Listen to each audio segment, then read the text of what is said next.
in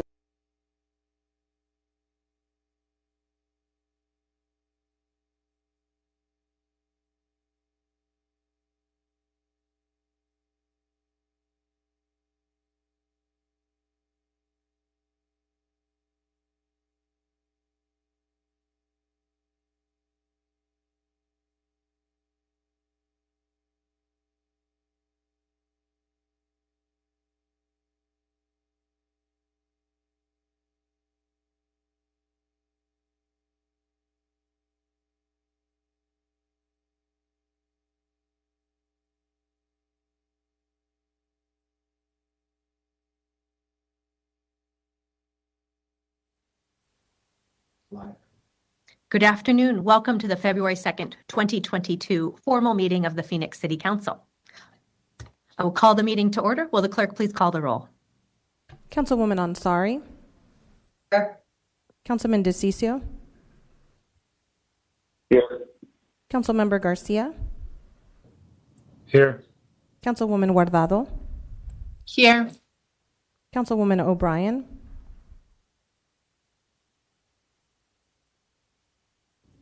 Oh, I apologize. Councilwoman O'Brien. Here. Thank you.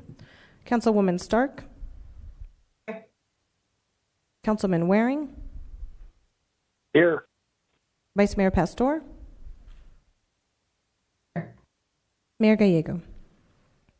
Here. Thank you for joining us today. Mario Barajas is with us to provide Spanish interpretation services. Mario, would you please introduce yourself? Yes, Mayor, thank you. Hello, my name is Mario Barajas, and I will be serving as today's Spanish interpreter for the City Council meeting. I'll now take a moment to introduce myself to our Spanish-speaking audience.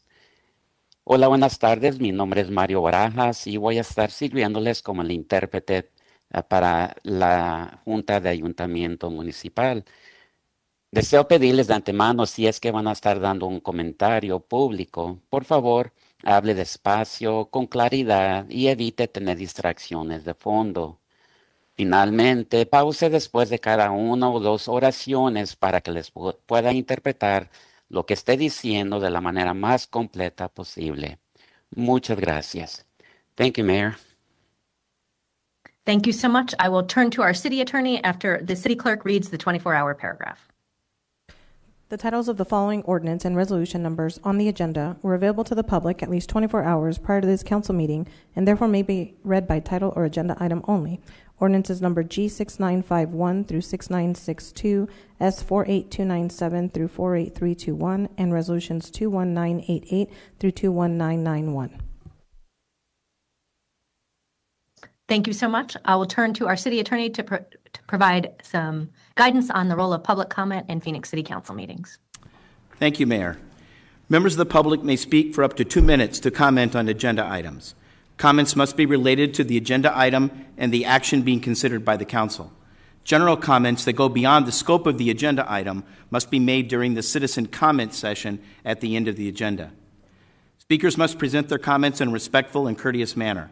Profane language and personal attacks on members of the public, council members, or staff are not allowed. A person who violates these rules will lose their opportunity to continue to speak. Thank you. The Phoenix City Council provides an advisory role to the state of Arizona on liquor licenses. Vice Mayor, do we have a motion on liquor licenses? Motion to approve items 1 through 37, except item 17, noting that item 36 has been withdrawn. Second. We have a motion and a second. Any comments? All those in favor, please say aye. Aye. Aye. Aye. Aye. Any opposed, please say nay. Passes unanimously. Item 17 is in Councilwoman Guardado's district, so I will turn to her. Thank you, Mayor. This has historically been a problematic gas station for the area. So I am very excited and glad that the new owners are stepping up to sign a good neighbor agreement. This will ensure open communication, collaboration, and quarterly meetings with stakeholders in the area. I wanted to thank the new owners of this location for working with our neighborhood groups. Their cooperation will really help further our efforts along 27th Avenue. And with that, I'd like to make a motion to approve item 17. And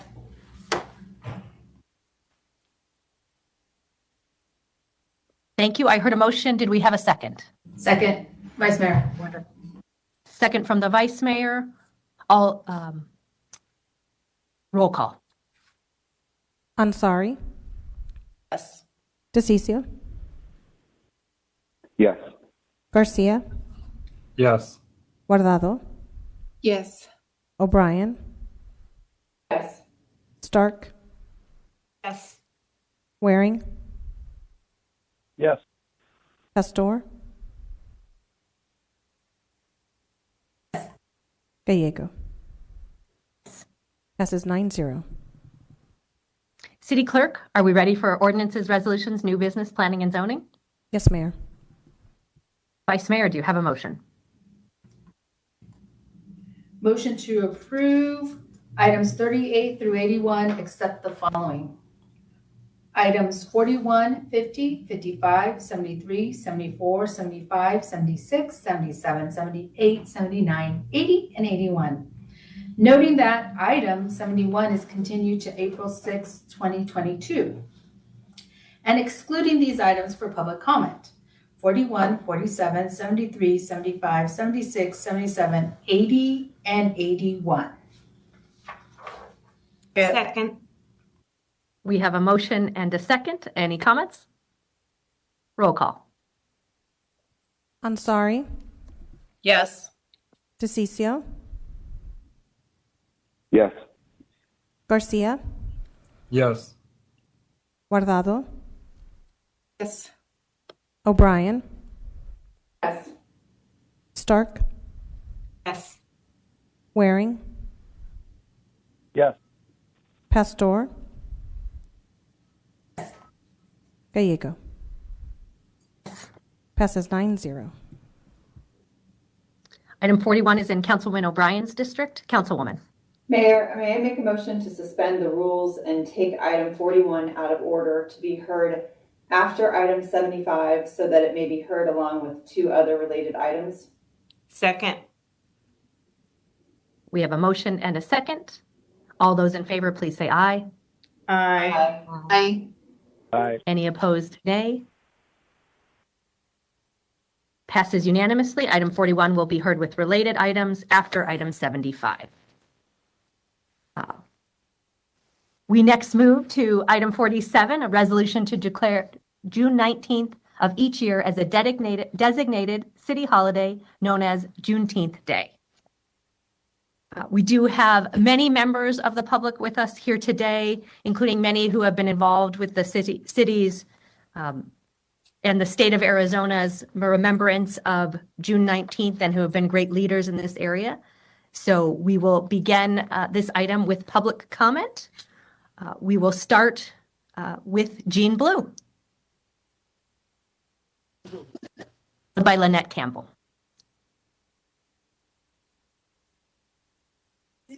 Good afternoon, Mayor and members of the City Council. Thank you so very much for this opportunity to speak. I serve as the chair of the Martin Luther King Jr. celebration for the city and also as the president and CEO for Arizona OIC. The struggle for freedom on the part of oppressed people in general and the African Americans in particular has developed slowly and is not going to end suddenly. Privileged groups rarely give up their privileges without strong resistance. The basic question that confronted our community, our oppressed and enslaved ancestors as well, was how to retain history and truth.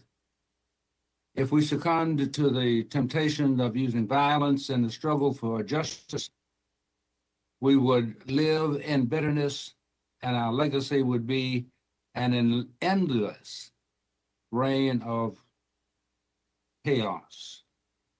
Thank you very much, City Council, for exercising your authority, your opinions, and in making this holiday, Juneteenth, a holiday for the city of Phoenix and a paid holiday.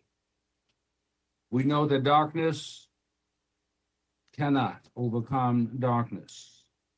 As our leader in many areas said, that only light can do that. Hatred cannot overcome hatred. Only love can do that. At a time when we are looking at certainly a great deal of division and hatred, particularly as it relates to our vote, we are concerned that we exercise love. Thank you. Thank you. Thank you so much for your leadership in the city of Phoenix. I am not seeing Lynette Campbell, our chairwoman of the Valley of the Sun Juneteenth celebration. So we will go next to Mel Hanna, followed by Carol Coles-Henry.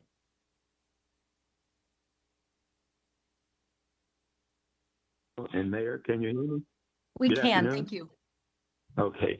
Apologize for not being in person. I cannot have said any more eloquently the comments by Mr. Gene Blue in terms of supporting the city, the mayor, and the council's authority to create this paid holiday for the city of Phoenix. This only let me add that I am coming before you with the support and endorsement for this action from two organizations that I do am actively engaged in. One is the Arizona Commission of African American Affairs. It's only one of 7 commissions so instituted in any of the states. I am currently the vice chairman. So the Arizona Commission of African American Affairs very strongly endorses this agenda item and recommends highly that the council consider it. Also, the oldest civil rights organization in the country. I am here today on behalf of the Arizona NAACP. I currently serve as the chairman of the state NAACP Civic Engagement Council, but I'm also today with full authority sharing this support by our state chairman, the Honorable Charles Faniel. So Mayor and Council, I just wanted to add particularly my personal support and certainly to share with you those two organizations' strong support and endorsement for the positive action on this agenda item. Thank you so much for those important comments. Carol will be next, followed by Dr. Ann Hart. Good afternoon, Mayor Gallego, Vice Mayor Pastor, and council members. My name is Carol Coles-Henry, and I'm honored to be here to make remarks in support of this resolution to establish Juneteenth Day in the city of Phoenix. I salute you, Mayor, for bringing this agenda forward. Juneteenth is also known as National Independence Day, Emancipation Day, and Jubilee Day, among others. An educational and cultural institution to commemorate freedom, justice, and equality. Who can argue with a city holiday to commemorate those things that are even more important today? As a 25-year-old change agent in waiting, I moved to Phoenix and began my career in Phoenix city government. In 1980, the educational and cultural institution known as Juneteenth was a city-sponsored priority in partnership with Ms. Vernell Coleman, an Arizona history maker in the Juneteenth Planning Committee. After many noon lunchtime meetings at Ms. Coleman's home and with city and state leaders, community, and others, I was educated about how justice and freedom were delayed and denied and the impact on African Americans. We didn't celebrate Juneteenth in Pittsburgh, where I was born, nor was it taught in our school curriculum. As a descendant of slavery, this holiday is important to me, and I can't imagine my ancestors not being notified of their freedom for 2 years after the rest of the country. Juneteenth honors the emancipation of enslaved African Americans in the United States.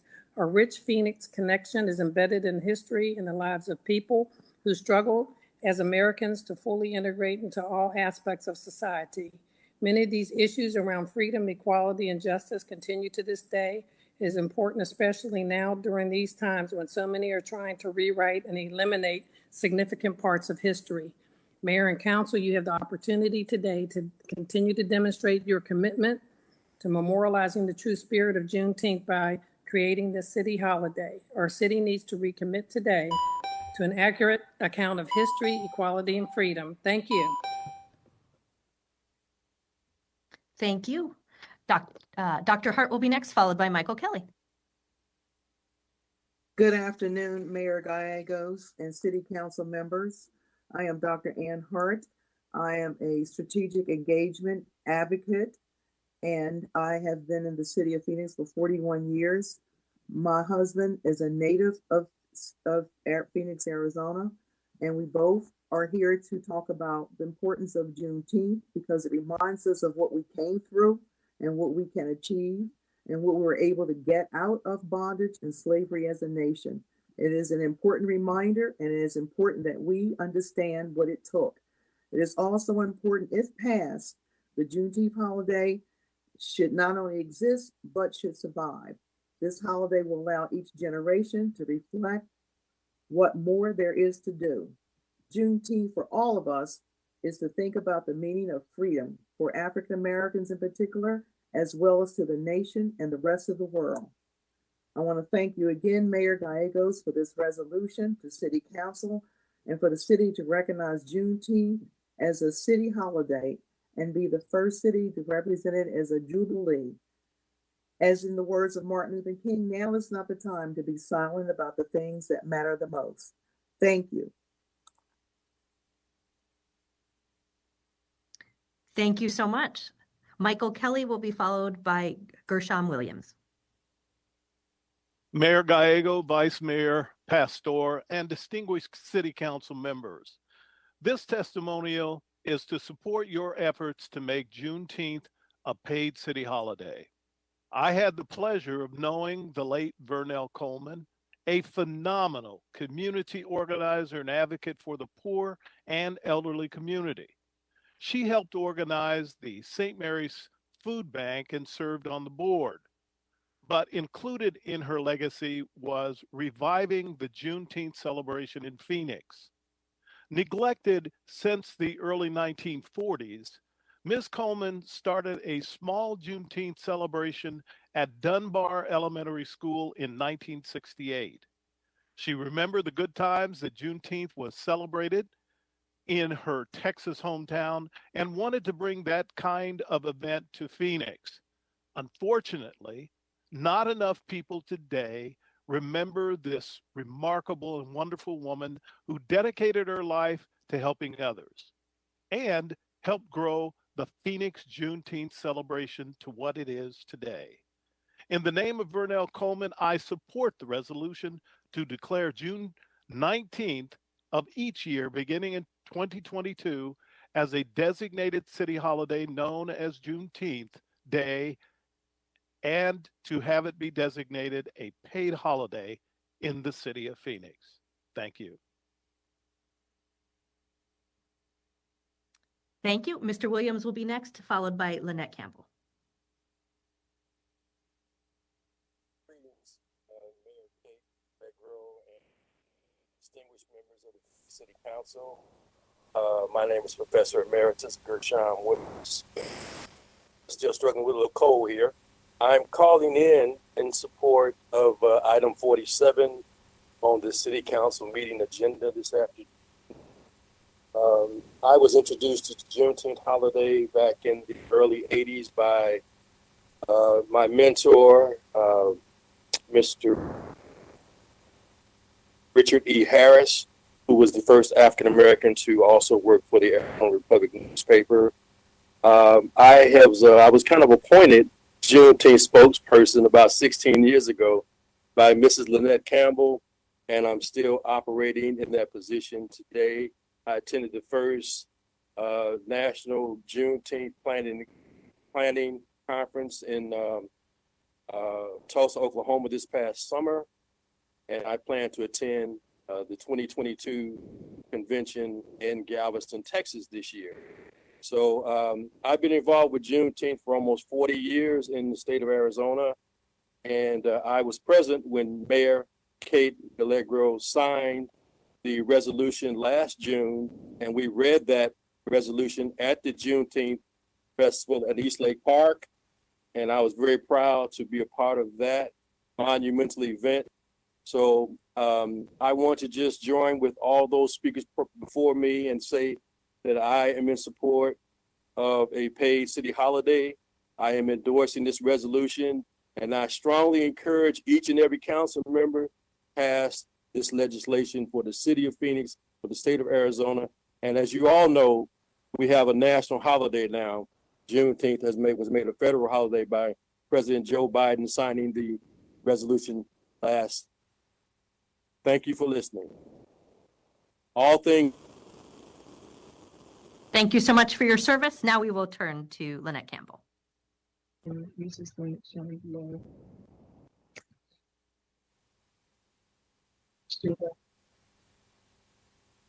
this is too much. Lynette, I'm having a hard time hearing you. Right there. It should just go automatically. Lynette Campbell, can you hear us? Your access code for meeting number followed by pound. It usually just does it automatically. Lynette, we can hear you. Can you hear us? I'm gonna be over here by that time. No, they went to Your entry. see, she's saying that. Lynette, we can hear you. Please enter your access code or meeting Mayor, it number appears followed that by Lynette pound. cannot hear us. Okay, well, we are very appreciative of Lynette's service as Director of the Valley of Sun Juneteenth celebration and acknowledge her important role in getting us to where we are today. I will turn to the Vice Mayor for a motion. Mayor, I am very proud to make this motion today and would like to thank those that have spoken on behalf of Juneteenth Day. My motion is to declare June 19th of each year as a designated city holiday known as Juneteenth Day. Second. Thank you so much. We have a motion and a second. I want to say thank you to everyone who has gotten us to where we are today. It is exciting to know that our city has been celebrating Juneteenth since 1911. And I want to particularly join others who have recognized Vernell Coleman, longtime community leader, who really helped revive the modern celebration, starting at Dunbar Elementary with our Matthew Henson residents. Apparently, in her daughter, Cookie Coleman, shared with me that she put previous mayors to work, sometimes cooking and in support of major events. So I'm hoping to keep up the standard. I want to thank all those on the committee who have worked so hard to honor the history. It is my hope that we will have our young people at the forefront of this important celebration, and that it will be a great opportunity for the city to honor Juneteenth, what it means, where we've been, and a positive indicator of how we want to build our communities going forward. Establishing this day as a holiday reminds us of the past, lets us know that change is possible when we work together, and helps us see that we can create a more positive future through responsive policymaking. May we make it a day on, not a day off. I look forward to joining the many other jurisdictions, including our federal government, that have this annual celebration. Council comments. Councilwoman Ansari. Thank you, Mayor. Echoing what you said, I think this is such a historic day for Phoenix, the fifth largest city in the country. Moving forward with recognizing Juneteenth as an official holiday deserves celebration and reflection. I'm so proud that Phoenix is taking this step just after our federal government also made this change in 2021. This was adopted through the Juneteenth National Independence Day Act, making Juneteenth the first new federal holiday since Martin Luther King Day 4 decades ago. More importantly, I hope that this sends a very clear message to every City of Phoenix employee and resident that Phoenix will not shy away from our past, and now more than ever, that we will respond with actions that honor truth and a brighter tomorrow. Again, very excited to support this item, and with that, I'll be voting yes. Thank you. Thank you. Councilmember Garcia. Thank you, Mayor. I'm proud to support this resolution, especially as we kick off Black History Month. The recognition of Black history is a crucial step in understanding the issues that the Black community faces today. And understanding the history we can take concrete steps to continue to eradicate the inequities that continue to affect the Black community today. We continue to see disproportionate numbers in the homeless population, in the incarcerated population, and I hope that we not only, obviously support this day, but continue to look inwards and make sure that the inequities that we may be responsible for are eradicated. And so with that, I'd be excited and thankful for all who came and spoke today and worked to make this happen, and excited to vote yes on this. Thank you. Thank you so much. Also want to acknowledge Cookie Coleman, Dr. Josephine Pete, Dr. Will Counts, and Carol Cole Henry for helping us prepare the history and understanding of the Phoenix commemorations in the past. Any additional comments? Roll call. Oh, Vice Mayor. Sorry. I just want to thank everybody that spoke. They have been in the fight for a very long time. And it's nice to hear and see their voices and still see their activity and activism within our community. I am now hoping that through many of their programs that they have and mentoring, that a new youthful group will start assisting in taking on these tasks within our community and taking on the fight for freedom in many different ways. So I just want to say thank you to them. Thank you so much. Roll call. Ansari, Yes. DeCiccio, Yes. Garcia, Yes. Guardado, Yes. O'Brien, Yes. Stark, Yes. Waring, Yes. Pastor, Yes. Gallego. Yes. Passes 9-0. Woohoo! 9. By unanimous vote, Juneteenth 2022 will be a City of Phoenix holiday. Thank you to everyone who worked so hard to get us to this point, although our work will continue. Speaking of important work, we move on to the fight against COVID-19, item 50. I'll turn to Councilwoman Ansari. Thanks so much, Mayor. I just want to echo my support for this item. The work that the City of Phoenix has been doing to combat COVID-19 has been fantastic. We know that when federal support hasn't been able to equitably reach our communities, and there have been barriers in accessibility in particular, cities have stepped up. Phoenix has been no different, and the numbers speak for themselves. Especially this latest piece around getting the at-home COVID test and N95 masks. I just really want to thank our city manager, Jeff Barton, and everyone who's worked to make that happen. This last Saturday, my office held a COVID-19 vaccination and resource fair pop-up, and we got to actually utilize some of these kits for the first time, at least for us personally, and it was so well received by the community. We were able to get about 400 people vaccinated and tested at Cartwright Elementary School. We gave out 400 of the rapid at-home tests provided by the City of Phoenix, about 2,000 KN95 masks, as well as 100 of those 31-day bus passes that we funded last year through the American Rescue Plan dollars. All of that for free. We also saw great success having rent and utility assistance and case intake available at these sites, which again is one of our City of Phoenix programs.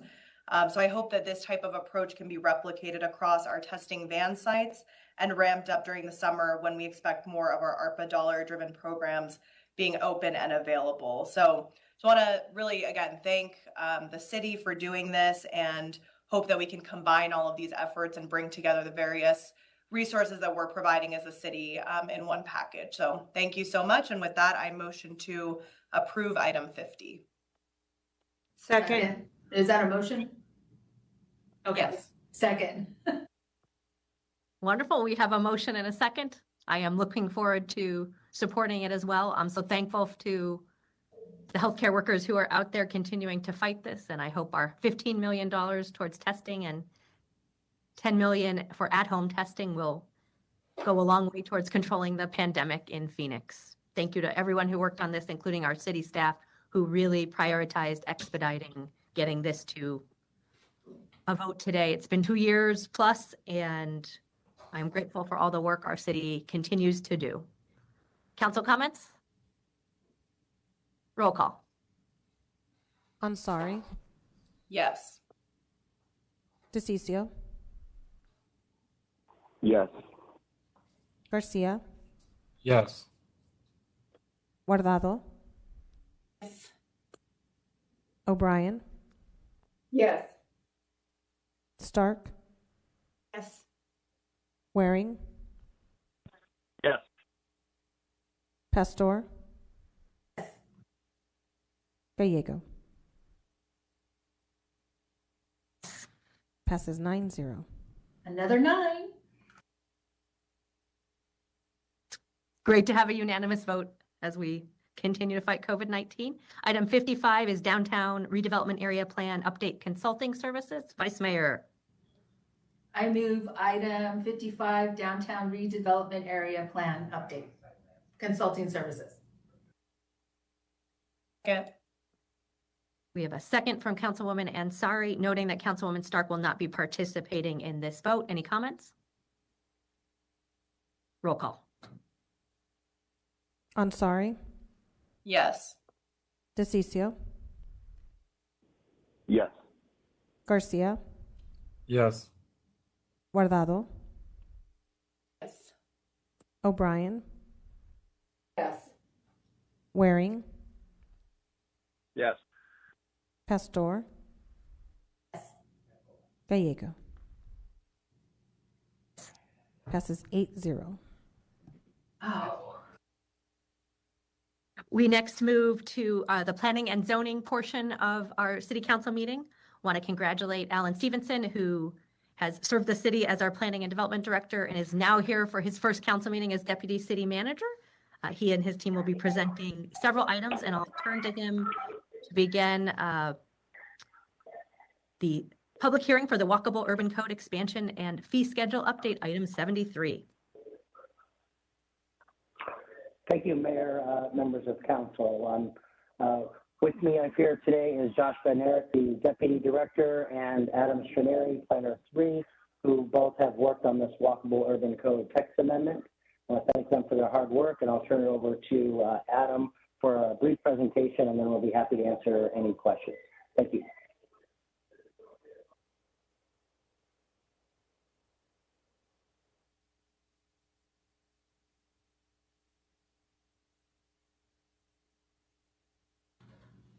Are you waiting for me?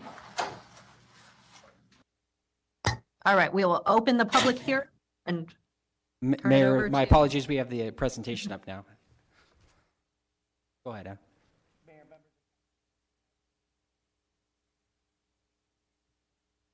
Good. I apologize.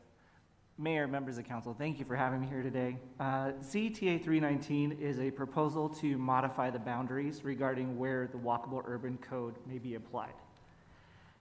In 2015, when the City Council originally approved the adoption of the Walkable Urban Code, that code was permitted to be applied within the boundaries of the 5 Reinvent Phoenix TOD districts, which are shown in the map on the screen.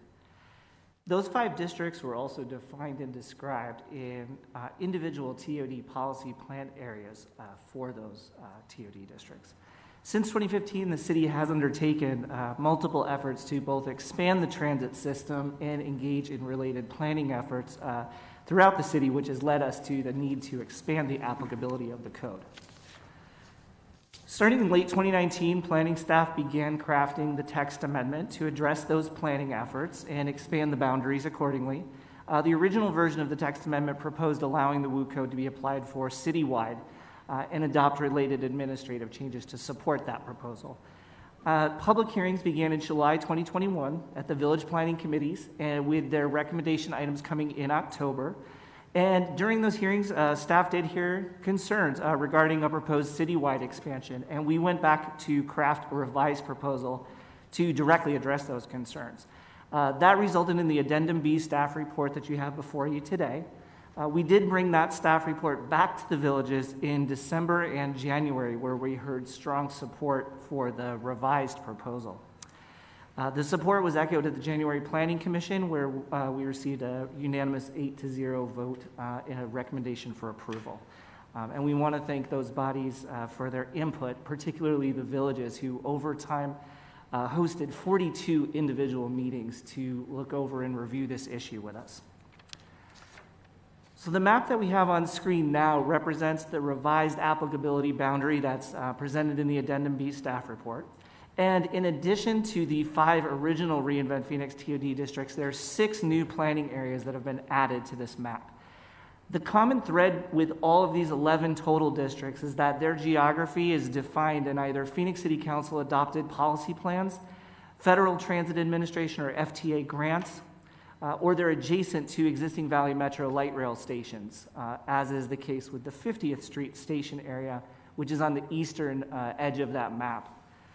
Moving clockwise from 50th Street, I just want to highlight we get to the South Central planning area, where staff has been working extensively with community members, including the South Central Committee, Steering Committee, and are working towards the adoption of the South Central TOD Community Plan, which should be coming to Council this year at some point. Moving on, the Capital Extension and I-10 West extensions are planning areas, again, defined in FTA grants. Moving further, the 19 North extension is an area that's defined in the April 2021 City Council adopted TOD policy plan for 19 North. And we want to thank our community partners there as well, including Shannon McBride, who helped with a lot of the efforts there. Ending at the Northwest Extension Phase 2, which includes the Metro Center, where I want to highlight there are many redevelopment efforts underway in the surrounding area, which include the adoption of the Metro Center PUD, which relies on WU Code development standards within it. With that, we respectfully request your approval of ZTA 319 per the Planning Commission recommendation for the reduced applicability area and adoption of the related ordinance. I just want to say thank you, and I'm happy to answer any questions. Mayor? Thank you. Before we begin public comment, did we have any questions? I was going to make the motion. I have a quick question, and then I'll let the Vice Mayor can make a motion. I just want to put on the record that you would have to apply for this particular zoning, correct, and go through a rezoning process. So there'll still be neighborhood input available, correct? Mayor, Councilwoman Stark, yes, that's correct. This proposal does not include any revisions to any existing application processes, any other existing policy plans, and they would still need to, property owner would still need to apply through the rezoning process as it stands today to request a transect in the WU Code. Thank you. I appreciate it. I just wanted to get that on the record. Thanks. Thank you, and thank you for the staff's all the effort put into this and making sure it meets the community's needs. Adam, more than 40 meetings is very impressive. We do have 4 members of the public to comment, so I will go to them and then turn to the Vice Mayor. We will begin with Shannon McBride, and Shannon will be followed by Cindy Graber. Hello, Mayor and Council. Thank you for the opportunity to speak in front of you today. My name is Shannon McBride. I'm the Executive Director of 19 North Community Alliance, and I'm speaking in favor of item 73 to expand the use of the WU Code. My understanding is it does, like Councilwoman Stark said, it becomes an option on the menu that developers can use and planning can use as appropriate, particularly along light rail development. I've had the privilege of working with city planning and community members to create our 19 North policy plan, and the WU Code is paramount to the success of that vision and our plans.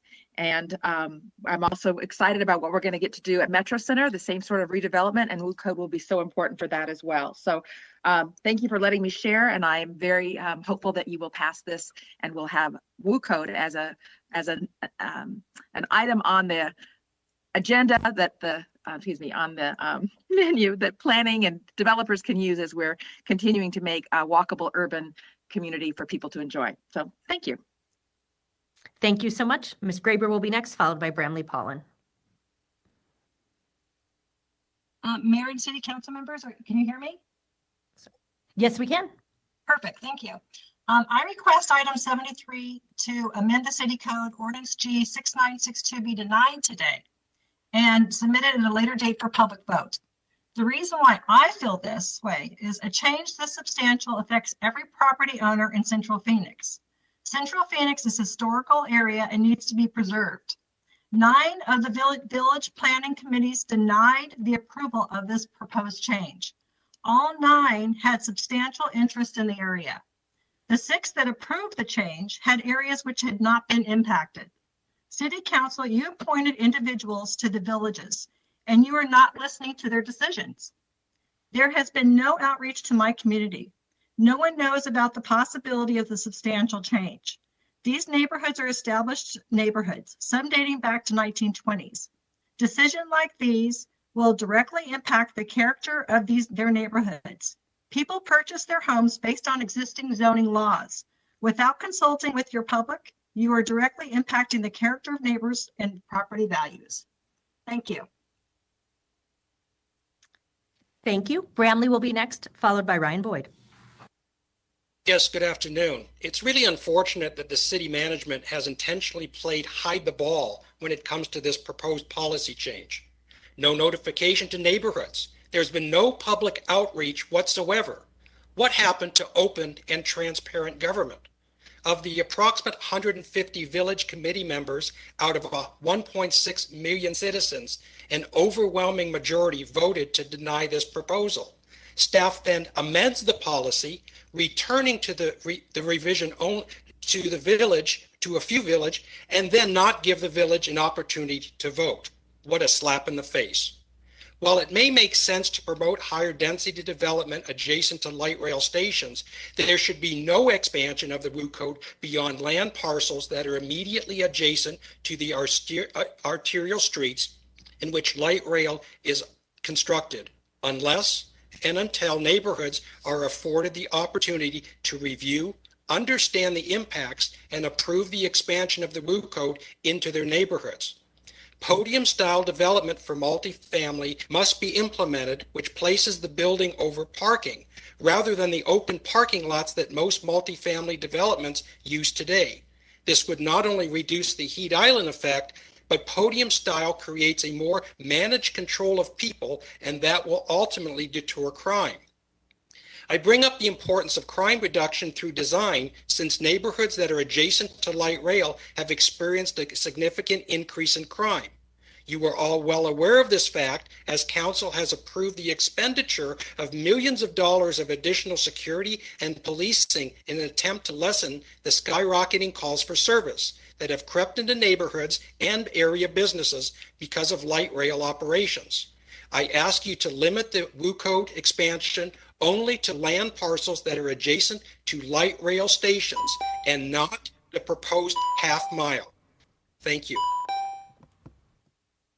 Thank you. Ryan is next, followed by Shannon Scutari.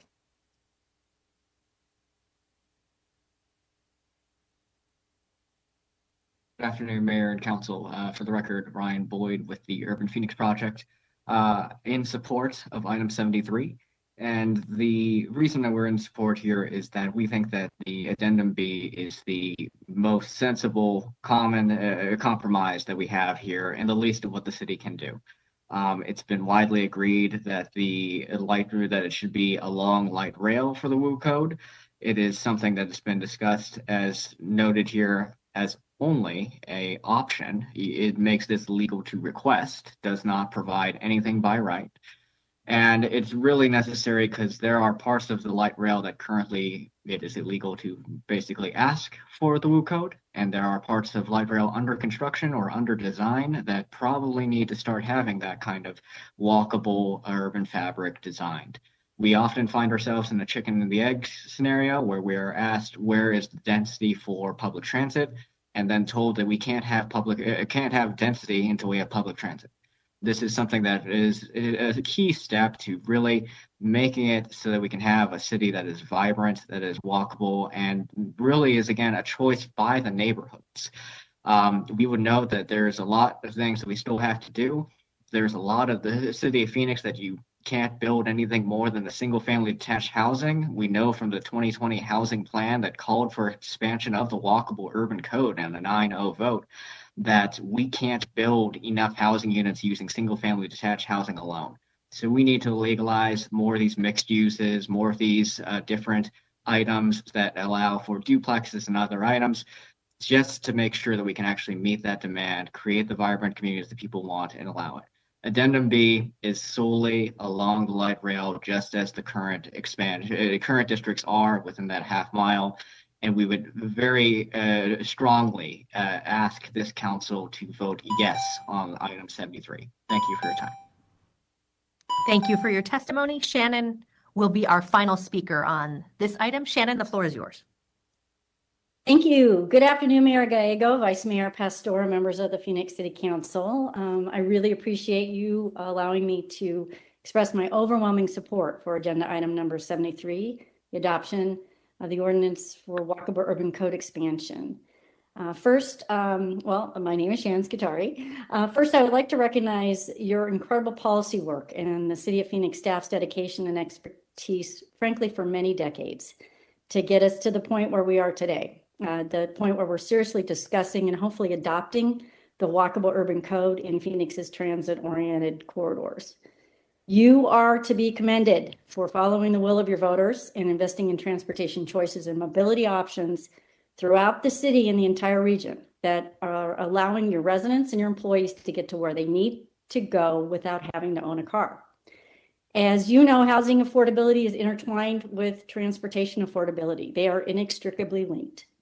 The Housing and Transportation Affordability Index shows us that car ownership costs $6,000 to $8,000 per year, and access to other transportation options that allow families the opportunity to get rid of at least one car and spend that much needed income on other important life necessities such as food, healthcare, education, and potentially even invest in their retirement is critical. And adopting this walkable urban code will better contribute to the city's housing and transportation affordability by better connecting your residents, employees, students, and visitors to this multifaceted transportation system you've invested in.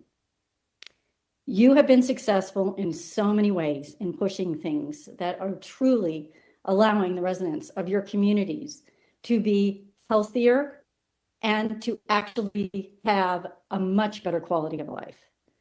In my opinion, this is the beginning. You should approve and adopt this walkable urban code, but you should also commit the necessary staff resources to prioritize the successful implementation of it and also invest in Black, Indigenous, and people of color housing developers to build these walkable urban communities. Thank you very much for allowing me to speak today. Thank you so much. That is our final testimony. We'll close the public hearing and turn to the Vice Mayor. Thank you. Thank you. A motion to approve per the Planning Commission recommendation for the reduced applicability area and adopt the related ordinance. Second. We have a motion and a second. Council comments. Mayor. Vice Mayor, followed by Councilwoman Ansari. My question is, there were some comments made earlier regarding public participation or public comments within the neighborhood, within their area and neighborhood for the walkable urban code. My understanding is that that is part of the process. I just want to have some clarity on that. Mayor, Vice Mayor Pastor, you're correct. As Adam said, in order to actually use the walkable urban code on any of these parcels within the revised boundary, the property owner is going to have to go through the rezoning process, which, as you know, requires public outreach, presentations before the Village Planning Committee, Planning Commission, and City Council.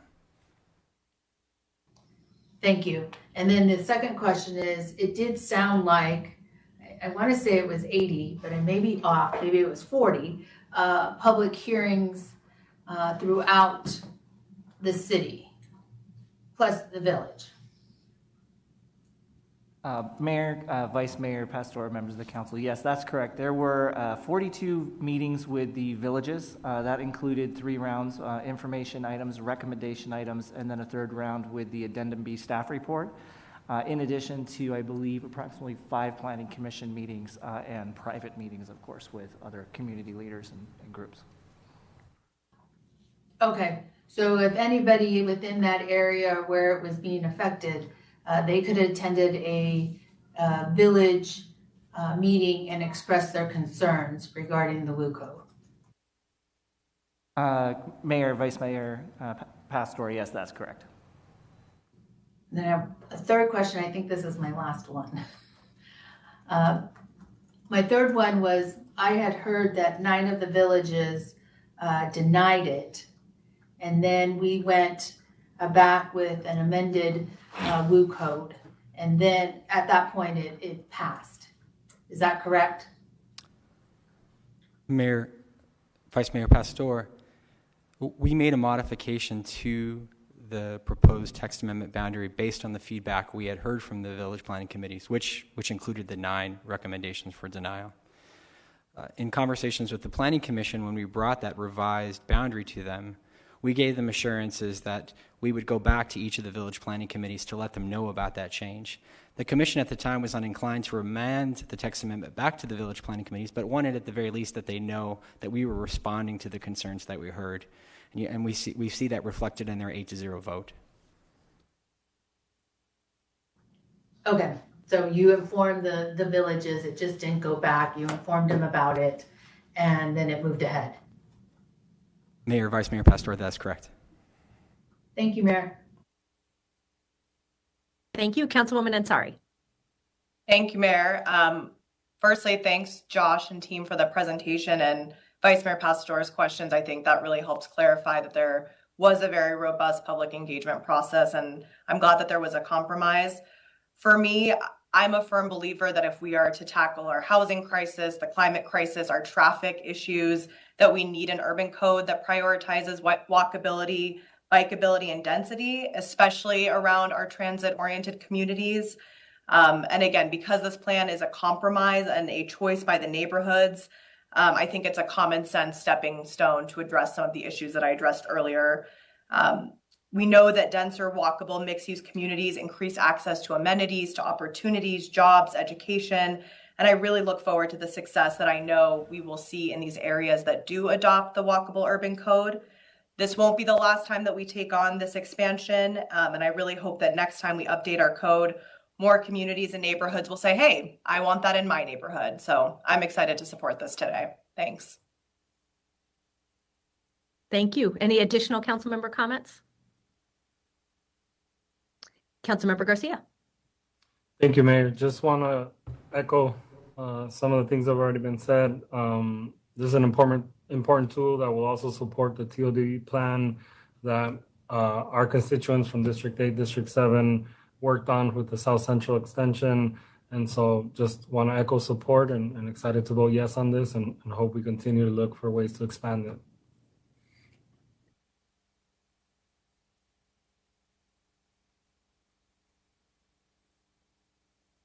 Thank you. Any additional council comments?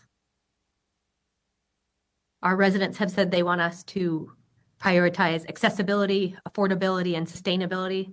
To me, this is a valuable step forward in doing that. It allows us to really look at how streets work and use form-based tools to consider the character of a neighborhood. I think it will be a valuable tool as we try to move the city forward. So thank you to Adam, Josh, and everyone who put time into working this, as well as our village planning commissions who spent multiple meetings in our planning commission trying to get a good tool for the city. Roll call. Ansari. Yes. DeCiccio. No. Garcia. Yes. Guardado. Yes. O'Brien. Yes. Stark. Yes. Waring. No. Pastor. Yes. Gallego.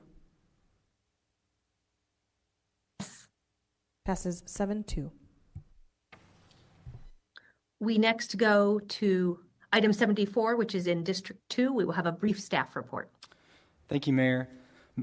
Item 74 is Z5921-2, a request to rezone a 31.97 acre site in Council District 2 from Planned Community District and North Black Canyon Overlay District to C2 Intermediate Commercial in the North Black Canyon Overlay District for a multifamily residential development.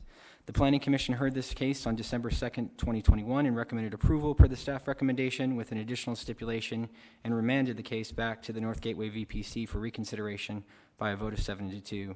The North Gateway VPC reconsidered the case on January 13th, 2022 and recommended approval by a vote of 2-1. Staff recommends approval of item 74 per the Planning Commission recommendation and adoption of the related ordinance. Mayor, happy to answer any questions.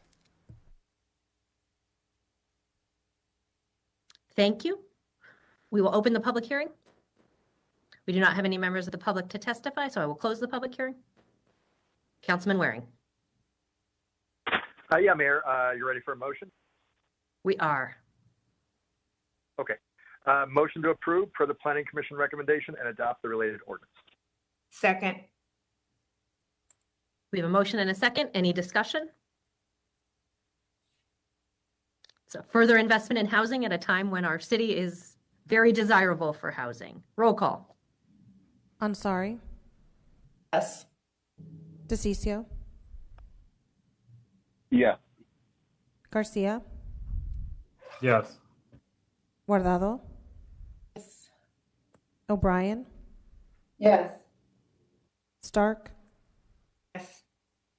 Waring. Yes. Pastor.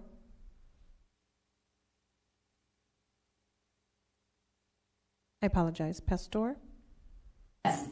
Thank you. Gallego. Yes. Passes 9-0.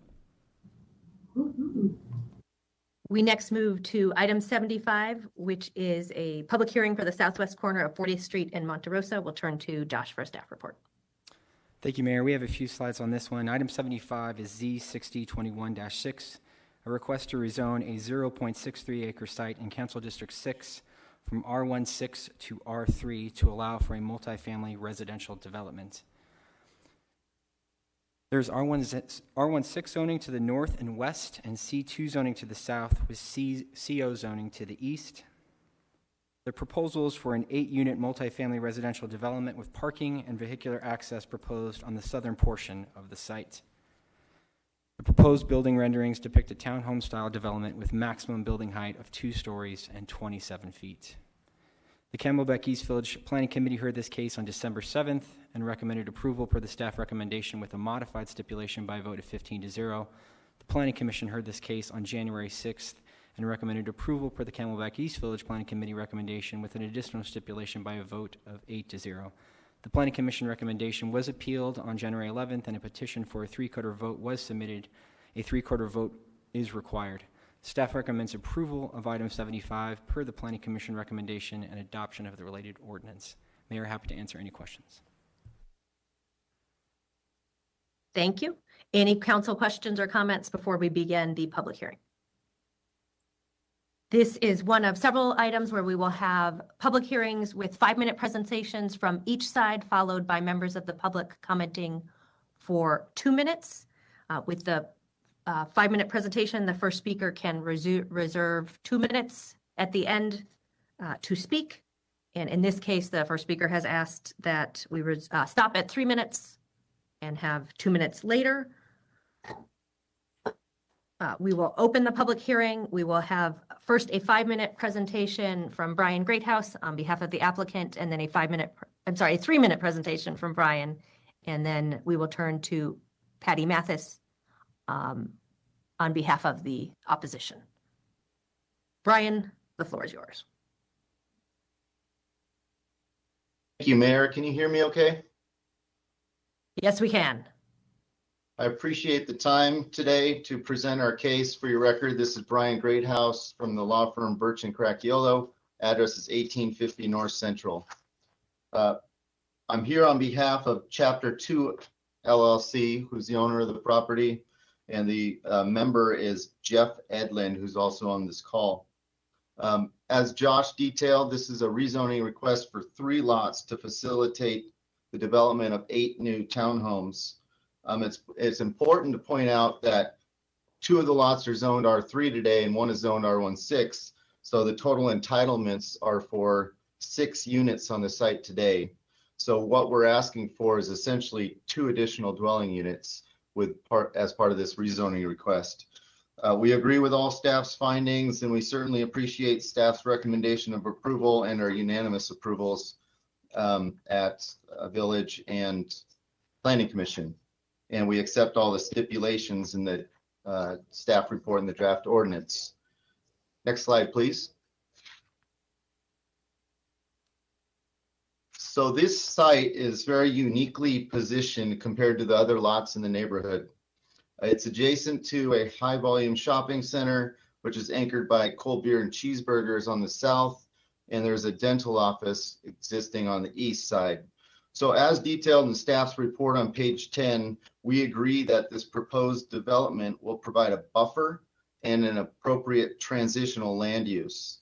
And we've read through some of the opposition's emails, and we've noticed that they've also complained about noise and nuisances from the commercial uses to the south, which is exactly why we believe this is an appropriate transitional land use with R3 zoning. Next slide, please.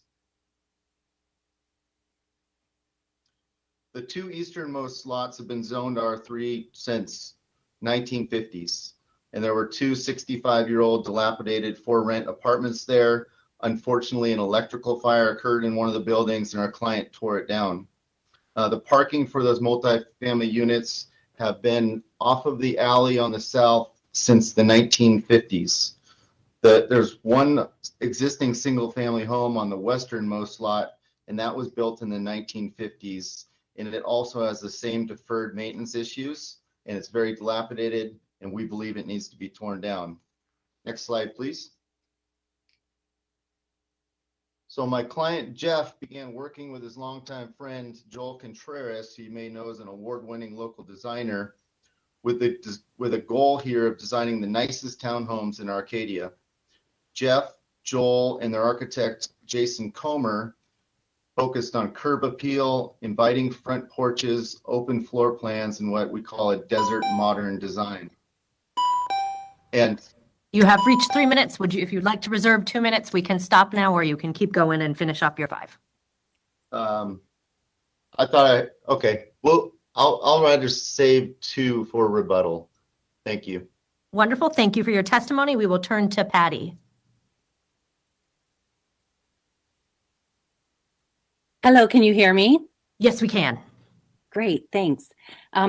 Hi, Mayor. Hi, council members. Thank you very much for hearing me. And I do want to take a second just to commend the City Hall for all the help that they have given us as the neighbors of this property.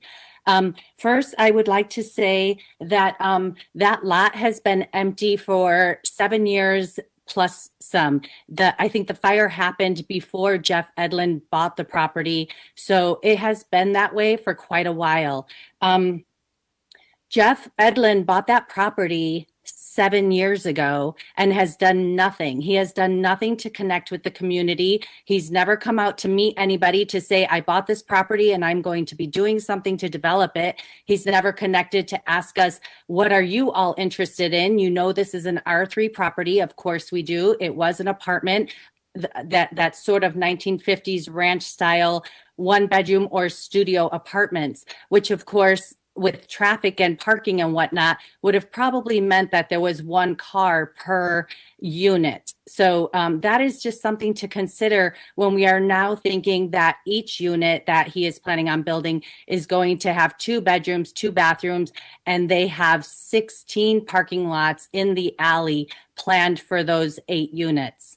So I just want you to know that that lot stood empty for a long time, and it has gone through multiple violations, which, as you can see now on the presentation, I'm showing you some of the violations, which are continuing. I don't know why the case was closed, but it continues that there are cars parked there illegally every day, and especially on the weekends. And I really don't understand how Brian Greathouse could be saying that building these is going to fix the parking problem, because it's really just going to overflow into the neighborhood. So that's really not a solution, in my opinion. I also want you to know, it's very important, please. I want to explain to you that the sign for the zoning hearings was posted on the empty lot. When you look at that presentation of the lot and then the single family home, they are separated by a brick wall, and the posting is on the empty lot. So yes, the neighbors saw the post, and we're all probably like, yay, finally something's going to happen there. 7, 8, 9 years later, but there was no indication in front of the single family home that showed that this was what is the zoning change really about. Do we really want to lose a single family home in our neighborhood? Single family homes always increase the property value, whereas multifamily dwellings, especially this long row house style property, does not fit into the character of our street. This is not 40th Street. This is Monte Rosa Street. It is a residential neighborhood. We have 12 kids on the block riding their bikes, playing ball. We do have one resident here with an adult child of special needs he acts as a pedestrian all around the neighborhood. And he is that family is not exactly, they're not pleased at all that there is going to be this sort of parking situation there now. So I want you to understand why the neighbors did not speak up at the village, because we really didn't understand that this was a single family home that was going to be zoned R3. Of course, this was all busy time, holidays, COVID, etc. So I'm here to tell you now that we are here to oppose this as being an 8-unit structure that is going to knock down and rezone a single family home. We can never get that back. Once you change that zoning, we can never get that back. And that is a big loss to our neighborhood. We do have valuable housing in this neighborhood. I know there is one picture on my presentation that shows the neighbors' houses. They're well kept. There is not dilapidation down the street. It is that one property that Jeff bought 2 years ago. See that one right there? Okay, those are the houses, the neighboring houses. Even if you drop back one slide, then you can see that. So that single family home there to the right, Jeff bought that 2 years ago. And again, he never reached out to the community. Like, I beg of you, council members, you are here for us residents. Jeff Edlin doesn't even live in Arizona. He's from Nevada. He's never reached out to us to say what would be good in this neighborhood. And as you can see in that picture, yes, that is the Eisenberg, entertainment area behind there. But that alley is a residential alley. And if you even drop back another slide or two, there's that billboard in that one picture. As you can tell, yes, right there. So this is the dentist parking lot right there. And that alley, that will be a blind turn there, as cars will probably be turning into that alley because there are 16 parking spots and cars might be pulling out of that alley. And that's 40th Street. Council people and mayor, there have been accidents on this area so much because of the Eisenberg property. And I think this mass structure, and yes, he can build a structure on the 2 R3 lots. Why didn't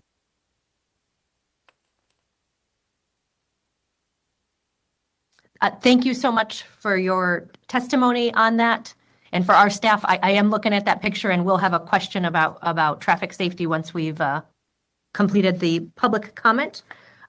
We will now go to 2-minute public comments. We'll begin with, I'm sorry, yes, Councilwoman O'Brien. When do we give the applicant time to rebut? I believe the applicant would like time at the very end. end. I'm sorry, I just was confused. Thank you.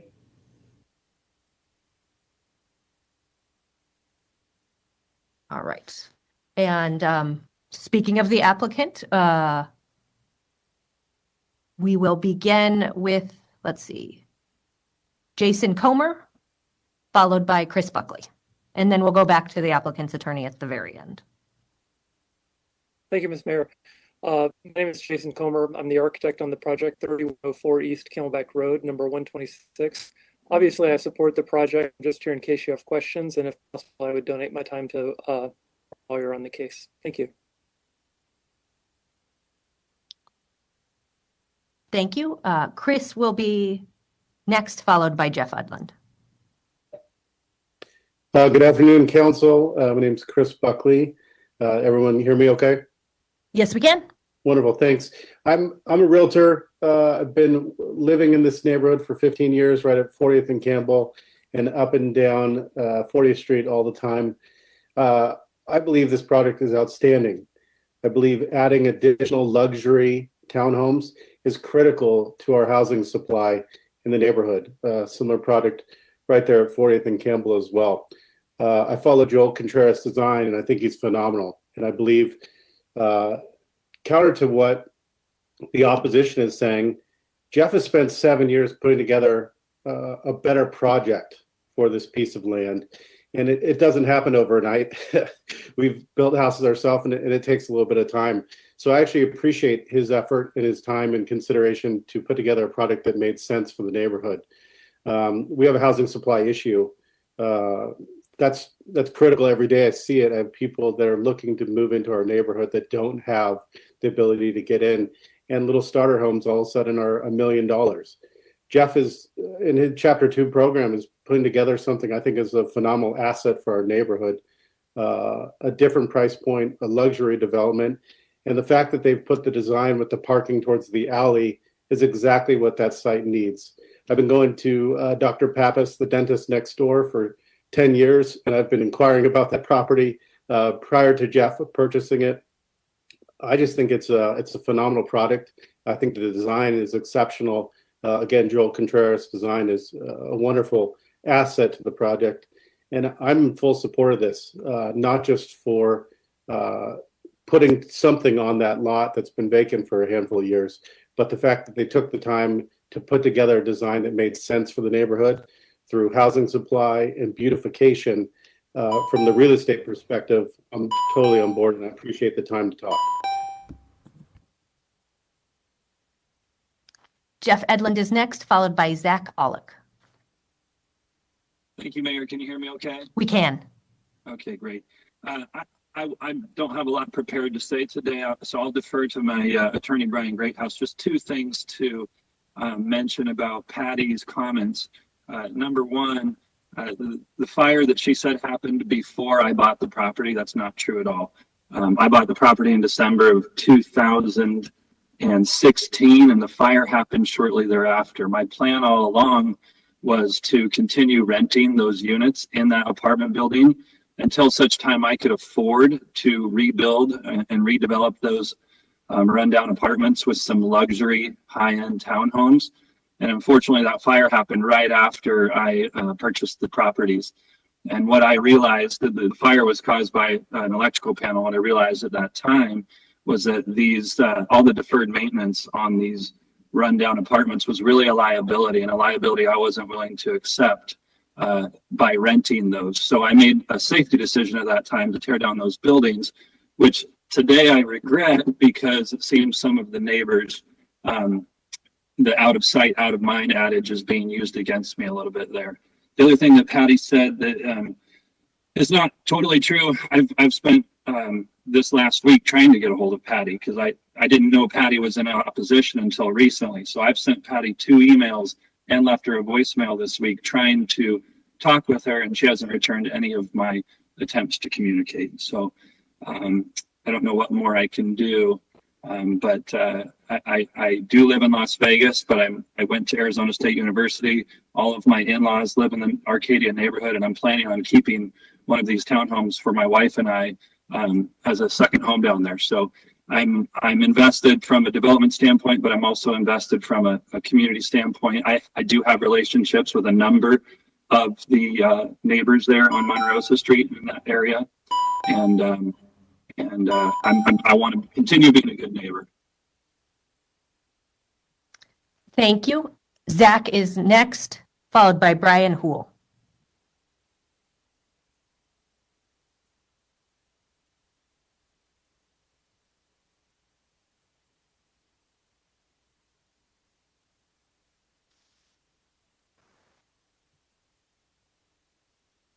Do we have Zach? Mayor, it appears that we are not getting any audio from Zach. All right. Brian is next, followed by Jeff.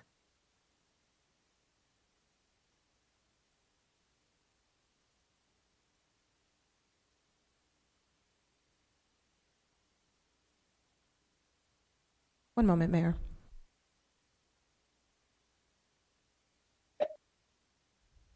Thank you, Mayor. Can you hear me?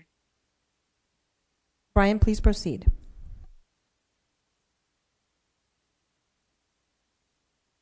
I'm sorry. Can you hear me? Brian, we can. I am unable to, I hear some noise, but Hello? Can you hear me? now we can hear you. Okay, sorry. Had some issues with the mute button there. Hey, well, thank you for the opportunity to speak in support of this rezoning application.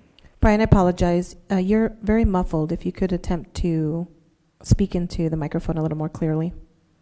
Sure thing. My name is Brian Bull, the local real estate in Phoenix for about 11 years. Our office is headquartered in 85018. And I'm very familiar with Arcadia. I represented Jeff Fire on all three of the purchases of properties. The multi-family units were in repair and were past the point of hard construction. Tenants had essentially destroyed the interior of the units and the landscaping. Ultimately, the tenant and the previous landlord lack of care previously mentioned led to an electrical tear down the buildings for safety concerns. The current single-family home that sits on the adjacent lot is in equally as terrible condition. I certainly consider the current house uninhabitable, and once again, the tear down to start over.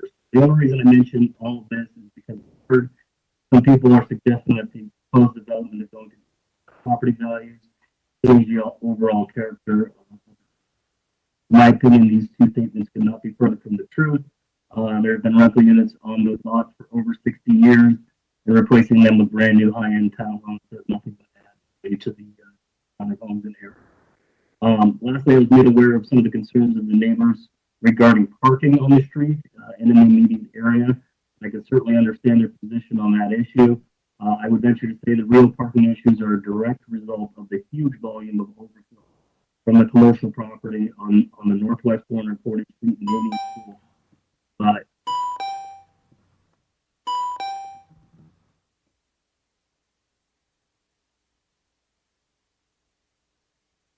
Thank you. Jeff Matthew is next, followed by Wally Graham. This property, southwest corner of 40th Street and Monte Rosa Street. I have a house about a block and a half away. And when I saw this project being circulated to me and other neighbors, I was impressed at how well put together the package was. There's a website, monterosahomes.com, and you could see that it's a very high quality, high end set of townhomes there on the property. So I thought it was great. It's great to have somebody developing high quality housing in the neighborhood.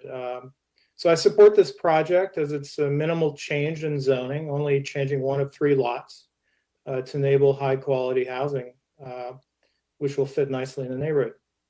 It'll be tasteful. There's trees there in the front yards, and parking in the back, so less traffic on the street. It'll be actually safer because cars will be going through the back alley, less traffic on the main street.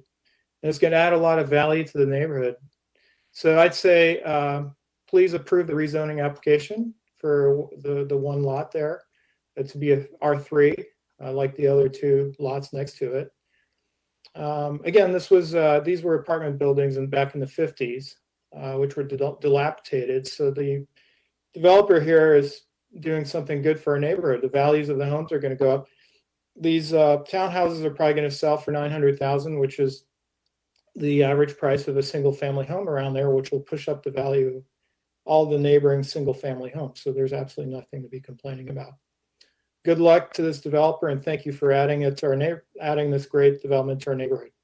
Thank you. Thank you. Wally is next, followed by Paul Sanchez.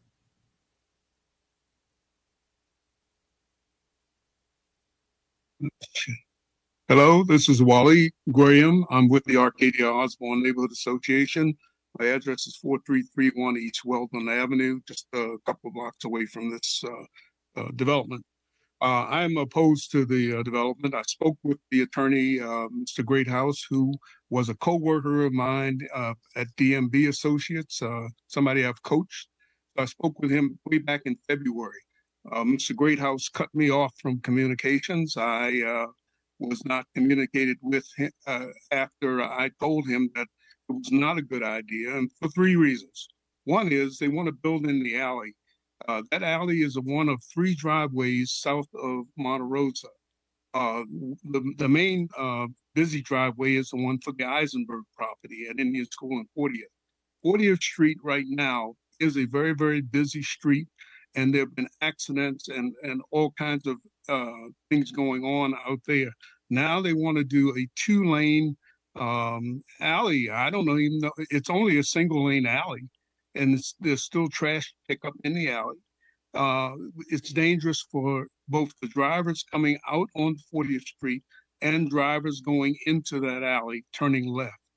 Second thing is this developer is acting like a victim. He has owned that property for 7 years and has never taken care of it.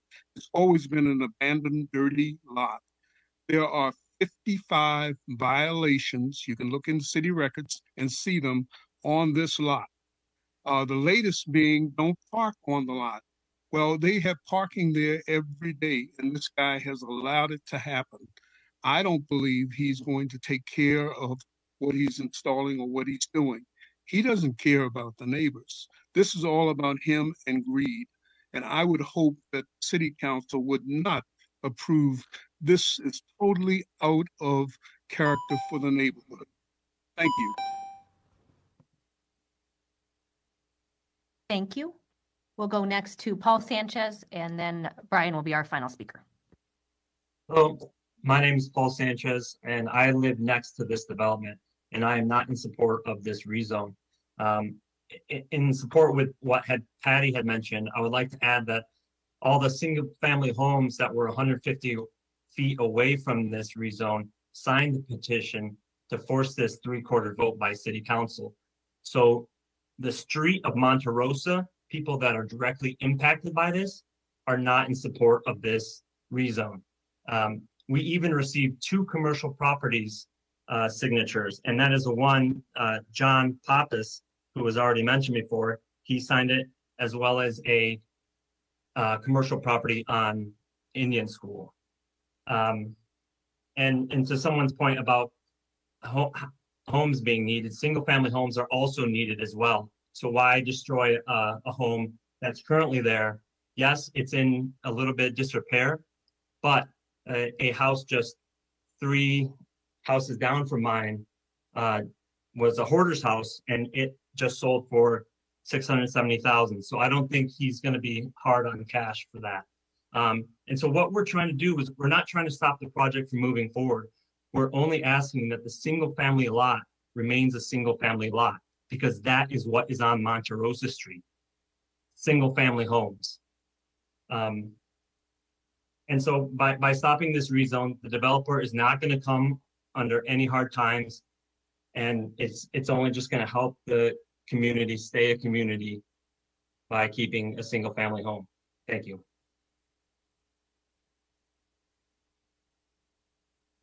Thank you. We'll go to Brian for 2 minutes.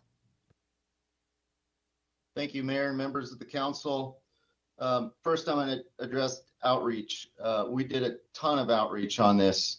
Tom Bilstein with Bilstein Consulting Group and his team have over 100 hours knocking on doors, calling people back, and emailing people to disseminate the information about what this rezone case is about. We did meet with Mr. Graham. Tom and I both did on May 27th, and Wally told us that this area is not even within the Aona boundaries. And what we remember is that he would contact us if, after he looked into it, he heard if there's any concerns in the neighborhood. Going through the process, we had 9 people attend our neighborhood meeting. We had 2 people attend the village meeting, and then all this new opposition came out last second. We've been willing to talk with and meet with anybody who would listen. And it's all been positive except for this last minute kind of barrage of opposition. The great thing about this rezoning case is that staff was able to implement some stipulations for the approval that would not have otherwise been allowed. And so what they've done is they've made street trees a requirement. So there'll be a whole bunch of street trees here. The west side, there's a 15-foot setback rather than the existing one that's only a 5-foot setback. And we're building townhomes at the same height as allowed under R16 and R3. And there's a row of trees on the west side providing a buffer as well. So we really think this is the appropriate land use for the appropriate location. And we've heard from the neighbor right next door who told Jeff Edlin, my client, that he wishes he did not, or he regrets buying a house that backs up to a commercial shopping center.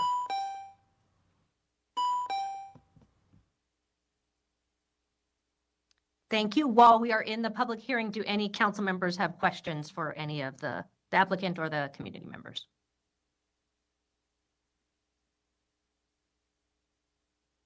All right. I will close the public hearing and turn to Councilman DeCiccio. Thank you, Mayor. We're going to be dealing with this type of issue for quite a bit as we have a housing shortage in the city of Phoenix, and as we're just trying to redevelop some areas that, in the past haven't seen this type of development go in there. I believe this is the same Jeff Edmonds that built the housing at the Esplanade. And I got to tell you, it was high quality when it came in, and it's still maintained after about 15 years, the same level of quality, and kept the values up in that area. So, you've got to look at these type of quality projects that are going to be coming into neighborhoods. It's not the first, it's not the last. We're going to be dealing with this quite a bit. And as a council, we've got to be thinking about that. I also agree that, you don't want to get into a situation where it becomes a negative on the community, but this is not going to happen when you have homes starting in the price range of $900,000 for attached living. That is just outstanding to be able to bring into a community. It's going to upgrade the value. I'm going to make a motion to support this project. I think it's a Class A project. It's going to be great for the community, and it's going to be great for the entire neighborhood there, along with the Planning Commission with the related ordinance, Mayor.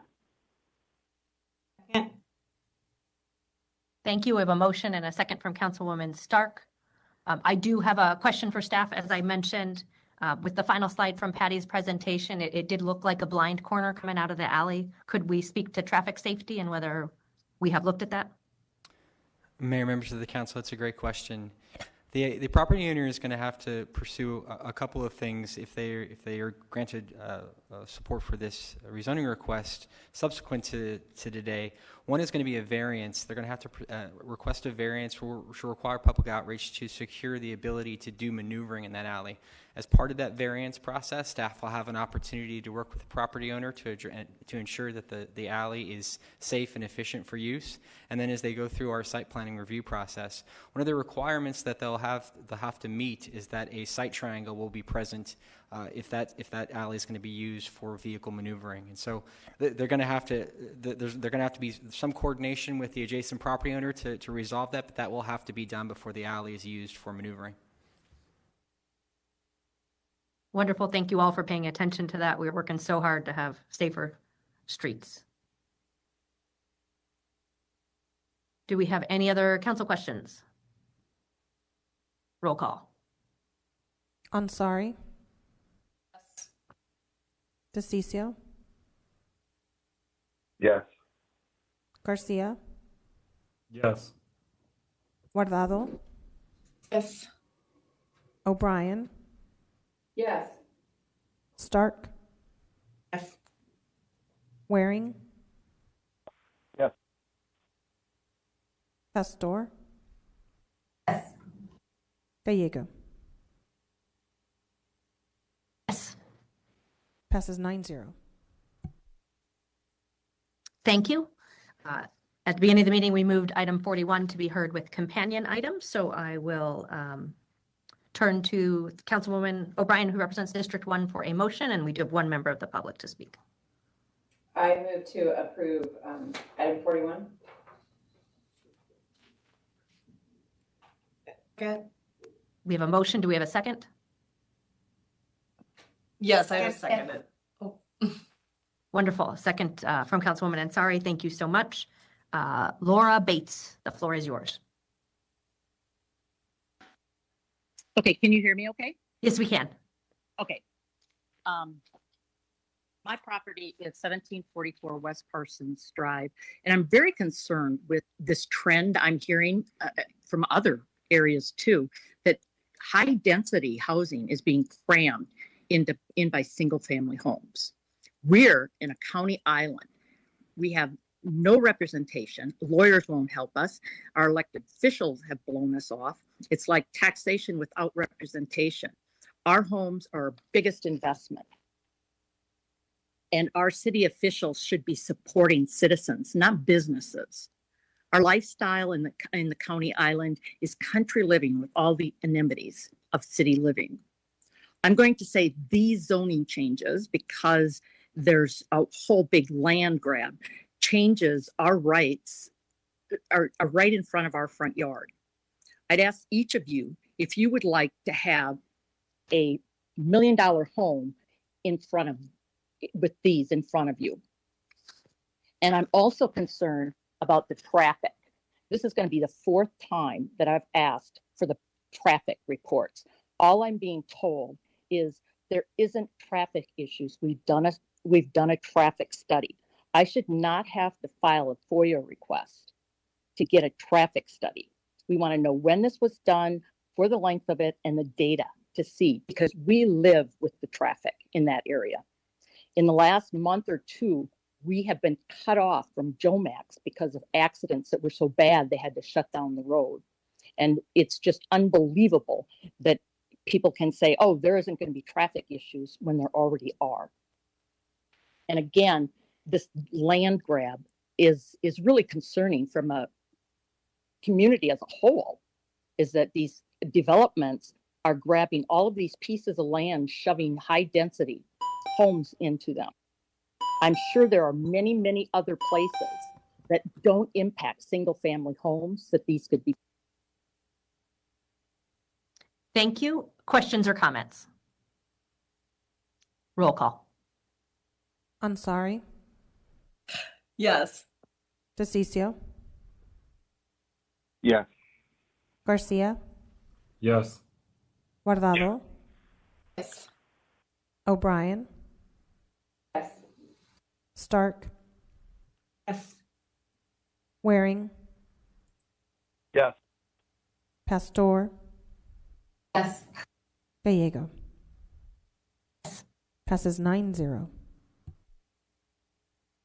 Items 76 and 77 are related items, so we will hear them together. They are both related to the northeast corner of 19th Avenue and Happy Valley Road. I will turn to Josh for a staff report. Thank you, Mayor. As you stated, items 76 and 77 are companion general plan amendment and rezoning cases and can be heard together but will require separate actions. The map that we'll show you highlights the application area for the GPA here in blue, and then the area in red is the annexation request. Item 76 is GPA DV2-21-1, a request to amend the general plan land use map on a 13.4 acre site in Council District 1 from a mix of land uses to a multifamily residential designation 15 plus. The Deer Valley Village Planning Committee recommended approval by a vote of 10-0 to 1, and the Planning Commission recommended approval per the VPC recommendation by a vote of 6-2. Item 77 is Z4821-1, a request to rezone the same site from S1 to a planned unit development for multifamily residential development. The PUD proposes 470 dwelling units in a mix of 3- and 4-story buildings. Following is a rendering of a 3-story portion of the project. The Deer Valley Village Planning Committee recommended approval per the staff recommendation by a vote of 10-0 to 1. The Planning Commission recommended approval per the VPC with additional and modified stipulations by a vote of 6-2. Staff recommends approval of the GPA per the Planning Commission recommendation and adoption of the related resolution. And staff recommends approval of the rezoning case per the Planning Commission recommendation and adoption of the related ordinance. Mayor, happy to answer any questions. Thank you so much. Any council questions? Okay, we will open the public hearing. This is another one. We will hear 5-minute presentations on this one. We will begin with the applicant, who I believe also would like to, let's see. No, we are beginning.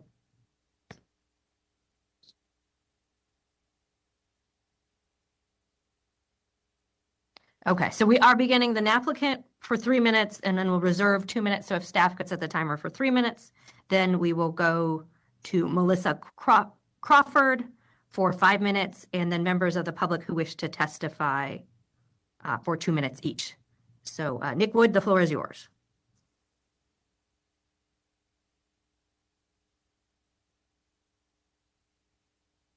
Thank you, Mayor, members of the council. Nick Wood, Snell and Wilmer 1, Arizona Center, and I represent Toll Brothers. Next slide, please. So you can see from the side, it looks like a little Tetris piece. Immediately to the west of us is Norterra, very intense mixed-use project that includes significant employment, retail, etc. In fact, the site right across the street from us is zoned that permits 70 feet of height. To the south of us is a Circle K. To the north of us is vacant land. To the east of us is vacant land. And then beyond that is the county island that you heard about. Next slide, please. One thing I want to point out is right next to our site, that parcel, that vacant parcel is over 300 feet deep, about 330 feet deep. So we're a good football field away from the homes beyond that. And the closest single family home is really catty corner to us. And we actually made some accommodations to our design with respect to that particular home. And I want to point out Desert Hollow, which is a road that connects the 4 single family homes on 19th Avenue. Next slide, please. This is the Circle K to the south. If we could just scroll to the site plan. Next slide. This is the annexation area. As you can see, the piece to the east of us has already been annexed. So we're surrounded on almost 3 sides by City of Phoenix property already. Next slide, please. Next slide. With respect to the site plan, there are 2 major issues, and we spent a significant amount of time reaching out to the folks in the county island as well as everyone in the area. In fact, we have over 170 letters of support. But the 2 major issues, one was building height, even though we're not really adjacent to any single family homes, and the other was traffic. So we've done a number of modifications to traffic circulation. One is on 19th Avenue. We are going to dedicate some additional land to create an extra lane. We're going to install a median. We're going to install a right turn pocket. And at the suggestion of Councilwoman O'Brien, she had a great idea, and that is to help with traffic circulation, to keep Desert Hollow in place. So originally, we had intended to abandon Desert Hollow and put some townhomes along that edge. We've now reduced the number of units, kept Desert Hollow in place, and used that for traffic circulation and queuing, although there are a few of those townhome style, carriage style units that you see there, right there in the parking lot next to Desert Hollow, but it's actually now only a few. I want to point out in the upper right-hand corner, we moved the building back 150 feet from the single-family home that's catty corner. If we can go to the next slide. We also lowered the building height. The building height now is 3 stories on that edge rather than 2. Thank you, Mayor. Thank you so much. We will now go to Melissa Crawford for 5 minutes.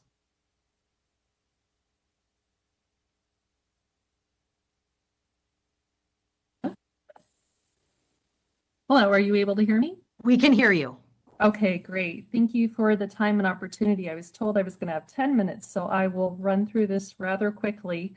My name is Melissa Crawford. I live on Parsons Road, which is approximately 1,000 feet to the north of the Toll Brothers project, which is the first row of houses I'm representing the appellant Wayne Hodgkins, who directly touches this property of the proposed property of Toll Brothers.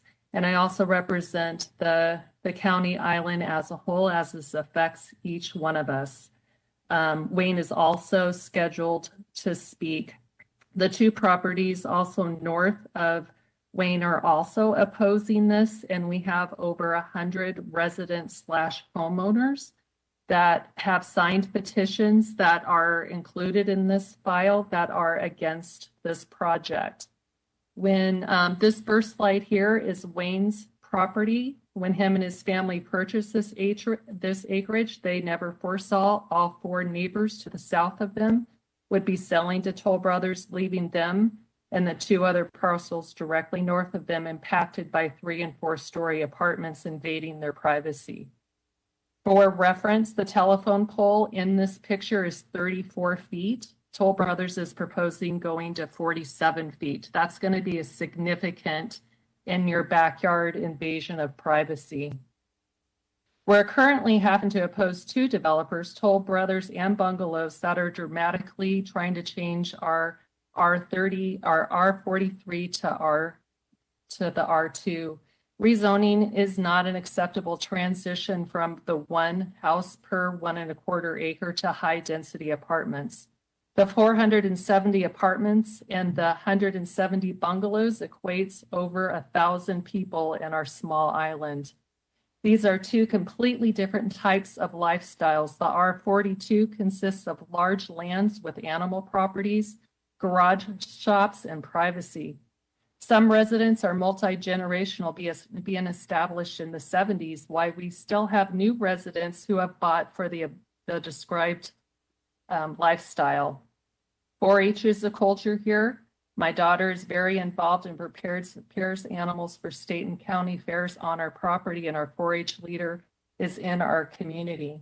Second slide, please. The City of Phoenix values and says that it promotes and it encourages compatible development, and that residents will have a greater level of certainty about their quality life and protection to ensure that their neighborhoods remain unique and livable. Our certainty is definitely being challenged. The letters of support that Toll Brothers have submitted, next slide, please, can be described as 465 luxury unit detached residential townhome units with private garages. Next slide, please. This is the letters of support that were signed. Of the 170 that he said were in support of him, this is also part of the files that can be reviewed. 70 of these signed approval of townhomes with private garages were from employees of businesses in the I-17 Happy Valley corridor. 80 were residents outside of our county, 4 from businesses completely unassociated with our area. There was 11 within our county island that was approving this. 2 of them were properties being sold to Toll Brothers. The remaining 9 were told that it was going to be townhomes.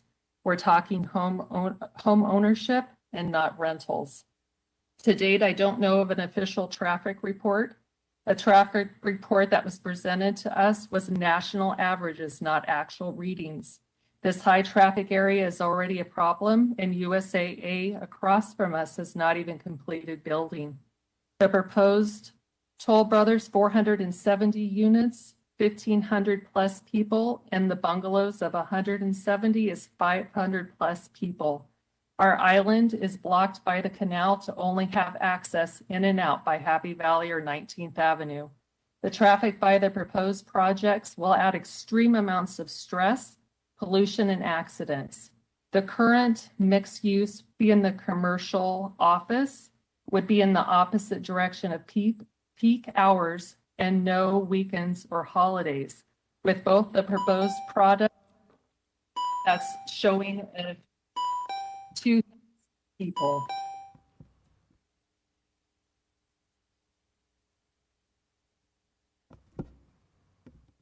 Thank you so much.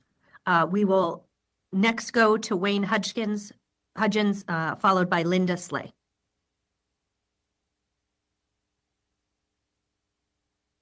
Hello, can you all hear me? We can. Oh, great. Thanks for having me on. Yeah, so my name is Wayne Hudgens. I'm directly adjacent to the proposed property by Toll Brothers here. Going back to when we actually bought this property, we selected this property for the character of the county island. We wanted our space. We did not want to be next to apartments. We feel that by the apartments coming in, it's not going to be a benefit to the value of our home at all. The 3 and 4 story apartments that are going to be there, which is only a difference of 3 feet between the two, according to their drawings, which their drawings are very nice. The apartments look very nice, but it does not go with our community as a whole with space. That's why we actually live out here. There's a lot of animals out here. With the new apartments and bungalows, it will bring a lot of traffic and a lot of light pollution. Does not go well with the animals that we have. The rentals itself, we're just not a big fan of it. The see-through fence is not a nice touch on our end. I'm not sure why Nick said that they reached out to all of the people in the county island, because they never stopped here at all. I'm not sure what else to say, but it does not go with the character of what we have. And the village and the council is supposed to preserve and protect the design principles of our neighborhood, and it's not being done here. There's 4 perfectly good homes, single-family residents, that are going to be torn down just for the profit of apartments. I guess that's all I have to say. Thank you very much. Thank you. Linda will be next, followed by Rusty Hill. Hi, can you hear me? Yes, we can.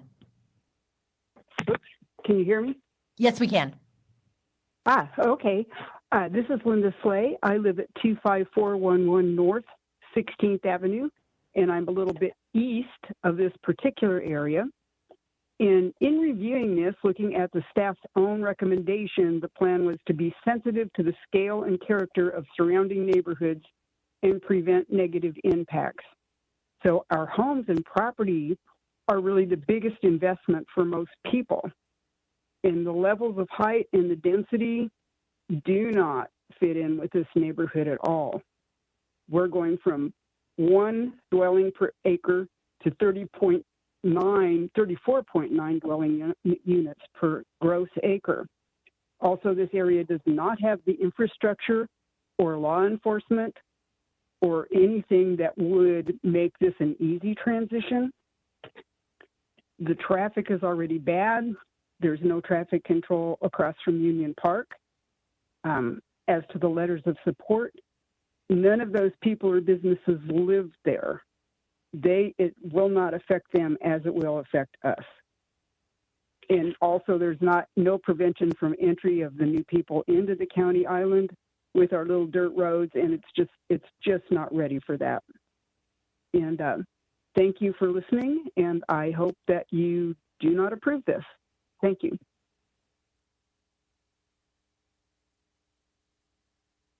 Thank you.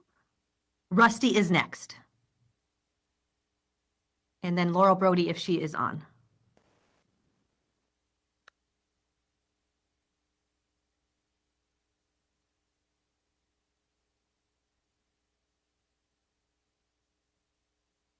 Rusty, the floor is yours.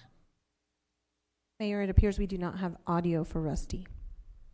Wonderful. And do we have any additional speakers for this item? One moment, Mayor, I will check. We do not. All right, then we will go to Nick for a final 2 minutes. Mayor, members of the council, thank you. If we could put the slide show back up, I just want to make just a couple comments. As I mentioned, this is a down zoning. The portion that's already in the city of Phoenix is zoned for commercial office, medical office at 56 feet of height. clearly our traffic generation will be significantly less than what those two uses would ultimately create. Secondly, with our 470 units, we also had a discussion with the school district. We've signed and delivered a fully executed agreement with the school district to provide $1,000 per door, or $470,000 upon pulling building permits to contribute to the school district for future school expansion. From the standpoint of the supporters, actually with this map here, as you can see, we did 3 stories to the north, again, out of respect for Mr. Hudgens, as well as putting the edge of that building 150 feet away from that corner. If we could go to the very last slide of the deck, please. Keep going, please. Keep going, keep going, keep going. And this is the one back, please. That's a map with all the letters of support in the large pinpoints. The yellow one is neutral, and the small ones are verbal support. And you can see where our property is there. So as you can see, it's representative of the entire area that we went and looked at. So again, this is appropriate use. It's a down zoning. Toll Brothers does a tremendous job. We are not physically adjacent to any single family home.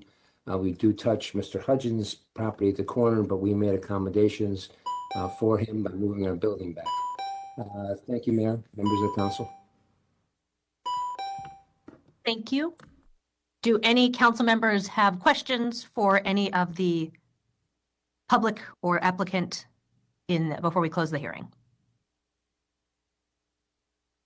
All right, hearing none, I will close the hearing. Do want to note that we had more than 300 pages for this item 77, and am thankful for the members of the community who put multiple members of the public on one page. It was a lot of trees went into this particular item, and there were some duplicates here. All right, we will turn, this is in District 1, I will turn to Councilwoman O'Brien. Thank you, Mayor. I move to approve per the Planning Commission recommendation and adopt the related resolution. We have a motion and a second from Councilwoman Stark. Any comments? Roll call. Ansari, Yes. DeCiccio, Yes. Garcia, Yes. Guardado, Yes. O'Brien, Yes. Stark, Yes. Waring, Yes. Pastor, Yes. Gallego. Yes. Item 76 passes 9-0. We next move to item 77, the companion item. Councilwoman O'Brien. I move to approve per the Planning Commission recommendation and adopt the related ordinance. Second. Comments or questions? Roll call. Ansari, Yes. DeCiccio, Yes. Garcia, Yes. Guardado, Yes. O'Brien, Yes. Stark, Yes. Waring, Yes. Pastor, Yes. Gallego. Yes. Passes 9-0. We next move to item 78, the northeast corner of Cave Creek Dam Road and Desert Peak Parkway. We'll turn to Josh for a brief staff presentation. Thank you, Mayor. Mayor, items 78 and 79 are companion general plan amendment and rezoning cases and can be heard together, but will require separate actions. Item 78 is GPA DSTV-1-19-2, a request to amend the general plan land use map on a 231.18 acre parcel in Council District 2 from a mix of different land use designations to parks open space, future 1 dwelling unit per acre, residential 2 to 3.5, and residential 5 to 10. Item 79 is Z46-19-2, a request to rezone the same site from S1 to plan unit development to allow a mixture of single family and multifamily residential. The Desert View Village Planning Committee heard both cases on December 7th, 2021, and recommended approval per the staff recommendation by a vote of 11-0 on each item. The Planning Commission heard both cases on January 6th, 2022, and recommended approval by a vote of 6-2 on each item. Staff recommends approval of item 78 per the Planning Commission recommendation and adoption of the related resolution, and staff recommends approval of item 79 per the Planning Commission recommendation and adoption of the related ordinance. Mayor, happy to answer any questions. Thank you. Any questions? All right, I will open the public hearing. We do not have any members of the public to testify. We'll close the public hearing and turn to Councilman Waring. Just one quick question for Josh. Hey, Josh, they are donating property to the preserve, correct? Mayor, Councilman Waring, yes, that is correct. The approximately 120 acres of the site will be donated to the city to add to the preserve system. Mayor, are you ready for a motion? Yes, I am. Okay. Motion to approve per the Planning Commission recommendation and adopt the related resolution. Second. We have a motion and a second. Any comments? Roll call. Ansari. Yes. DeCiccio. Yes. Garcia. Yes. Guardado. O'Brien. Yes. Stark. Yes. Waring. Yes. Pastor. Yes. Gallego. Passes 9-0. Item 79. Councilman Waring. Motion to approve per the Planning Commission recommendation and adopt the related ordinance. Second. We have a motion and a second. Any comments or questions? Roll call. Ansari. Yes. DeCiccio. Yes. Garcia. Yes. Guardado. Yes. O'Brien. Yes. Stark. Yes. Waring. Yes. Pastor. Yes. Gallego. Yes. Passes 9-0. We next turn to item 80, a public hearing, and I'm sorry, we will hear items 80 and 81 together. They are related items, so we will have one public hearing for 80 and 81, which is related to the southeast corner of 19th Avenue and South Mountain Avenue. I will turn to Josh for a brief presentation. Thank you, Mayor. Item 80 is GPA DSTV-1-19-2, a request to amend the general plan land use map on a 45.52 acre site in Council District 8 from residential 1 to 2 dwelling units per acre to residential 2 to 3.5 dwelling units per acre as pictured on your screen. The South Mountain Village Planning Committee recommended approval by an 8-3 vote, and the Planning Commission recommended approval per the VPC recommendation by an 8-0 vote. Item 81 is Z31-21-8, a request to rezone the same site from S1 to R110 to allow a single-family detached residential development. The updated site plan reduces the number of lots from 156 to 149 and increased the minimum lot width from 55 to 60 feet. The applicant has agreed to a stipulation that restricts all homes in the development to single story and 22 feet. The South Mountain Village Planning Committee recommended approval by a 7-3-1 vote, and the Planning Commission recommended approval by an 8-1 vote. Staff recommends approval of item 80 per the Planning Commission recommendation and adoption of the related resolution. Staff recommends approval of item 81 per the Planning Commission recommendation and adoption of the related ordinance. Mayor, happy to answer any questions.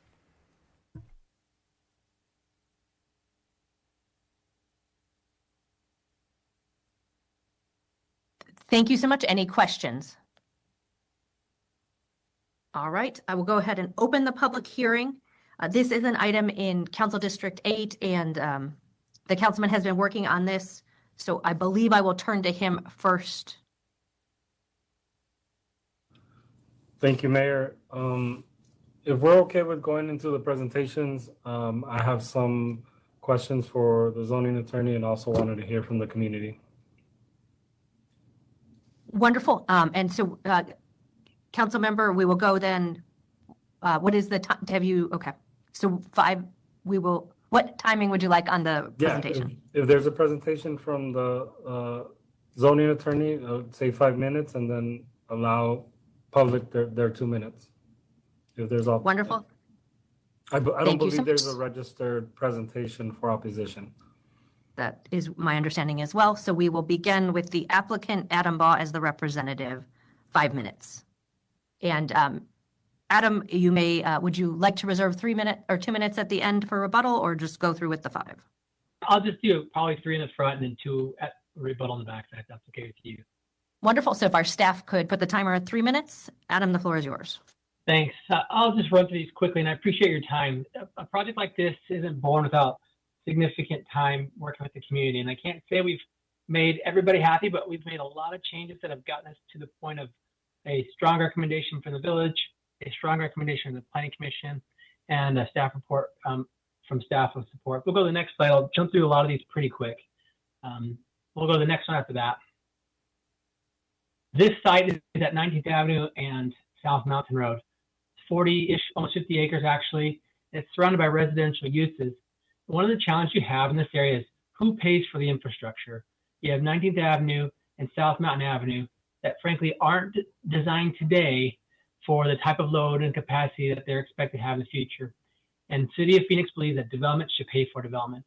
And one of the ways that works is by bringing homes to the area that provide new residential opportunities, but also the required infrastructure needed for this area to work with both the drainage concerns and the traffic patterns. I think you've seen a lot of higher density projects come before the city council over the years. Our project is right at 3 homes per acre, which is, I think, rather low density compared to the number of projects you see otherwise. Let's go to the next slide. Here's a picture of it. It's 149 lots. It's gated community. Our lots are as big as 75 feet wide. Some are 60 feet wide. Through this neighborhood outreach, all our units will be single story. We put an extra wide landscape tract along 19th Avenue. We've provided pedestrian connectivity to the trail. We provided a serenity garden, a number of things that didn't start with this plan, but came to light and evolved through this neighborhood outreach process. Next slide. Next slide. I'll skip through these because our time's short, but let's go to the next one after the elevations. The only reason I point this out is this outreach started in December of 2020, and here we are in February 2022, finally presenting this to you today. And I could spend a lot of time talking through it, but I guess all I want to recap here is when we started with 180 plus units, it's taken a lot of time for us to get to this point. We've had a dozen or 2 dozen neighbor meetings. If we go to the next slide, I think what you'll see is the big transition of this plan from beginning to end. And you can see the variety of lot sizes and product types. Next slide. And where it's eventually landed is from 180 units to 149. From what we began with 55-foot wide lots all the way now to 60 to 75. What we started with were 2 stories, and now we're 1 stories, and a huge open space tract along the primary road. And so for that reason, I think the village is able to recommend approval because they saw the effort that was done. They saw the responsiveness of the developer. They saw the significant cuts of density progressing through the case. And frankly, I got to commend the neighbors. They did a great job bringing us to this point. And for that, I'll probably pause during my presentation now and just cover the rest on the backside. Thank you. We will go first to Dean Chiarelli, followed by Mike Josick.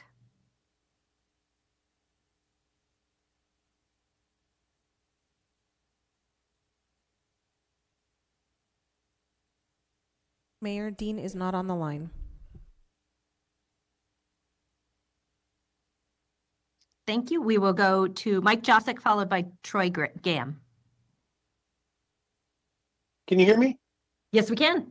Hi, good afternoon, Madam Mayor, members of the council. Hello, and thank you for your time today. In this case, I am speaking and reading a statement prepared by my wife, Jewel Clark, since she's not able to attend the meeting. So please consider these her words through my voice.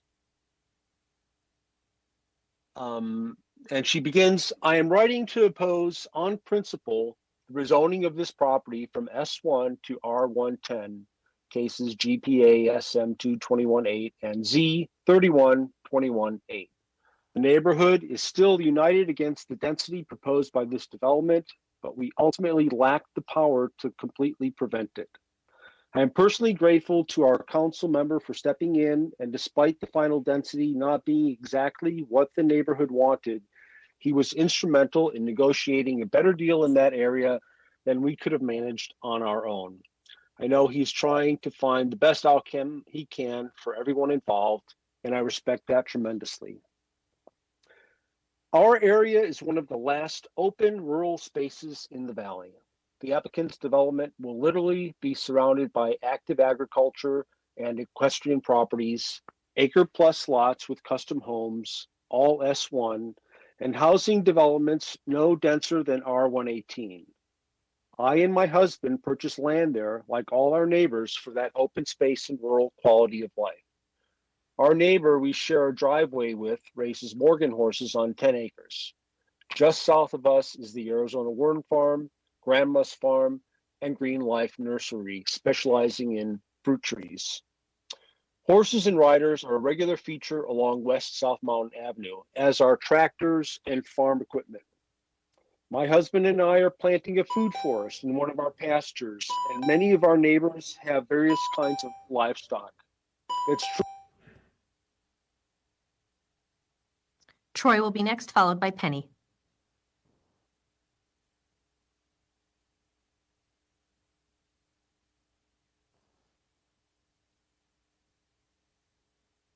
Drive in the Commons at South Mountain. And we will share our back wall with the new development. I'm in support of this proposal by Providence Homes.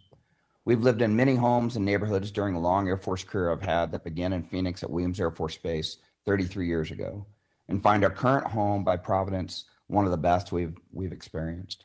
Providence has been great and one of the best builders we've had the opportunity to work with. And any issues that we've had with the house have been addressed quickly by a very friendly staff who have really gone the extra mile to make sure that we are satisfied. The current proposal for an all single-story development with large setbacks will preserve the beauty of the South Mountain area, especially when you drive south on South 19th Avenue towards South Mountain, and also fill the rapidly expanding need for additional quality housing by a responsible developer who cares about the area and the neighborhoods they create.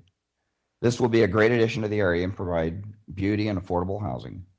I fear if this is not passed, then we might not see another developer willing to make as many concessions as Providence, as such as all single story and only 3 dwelling units per acre.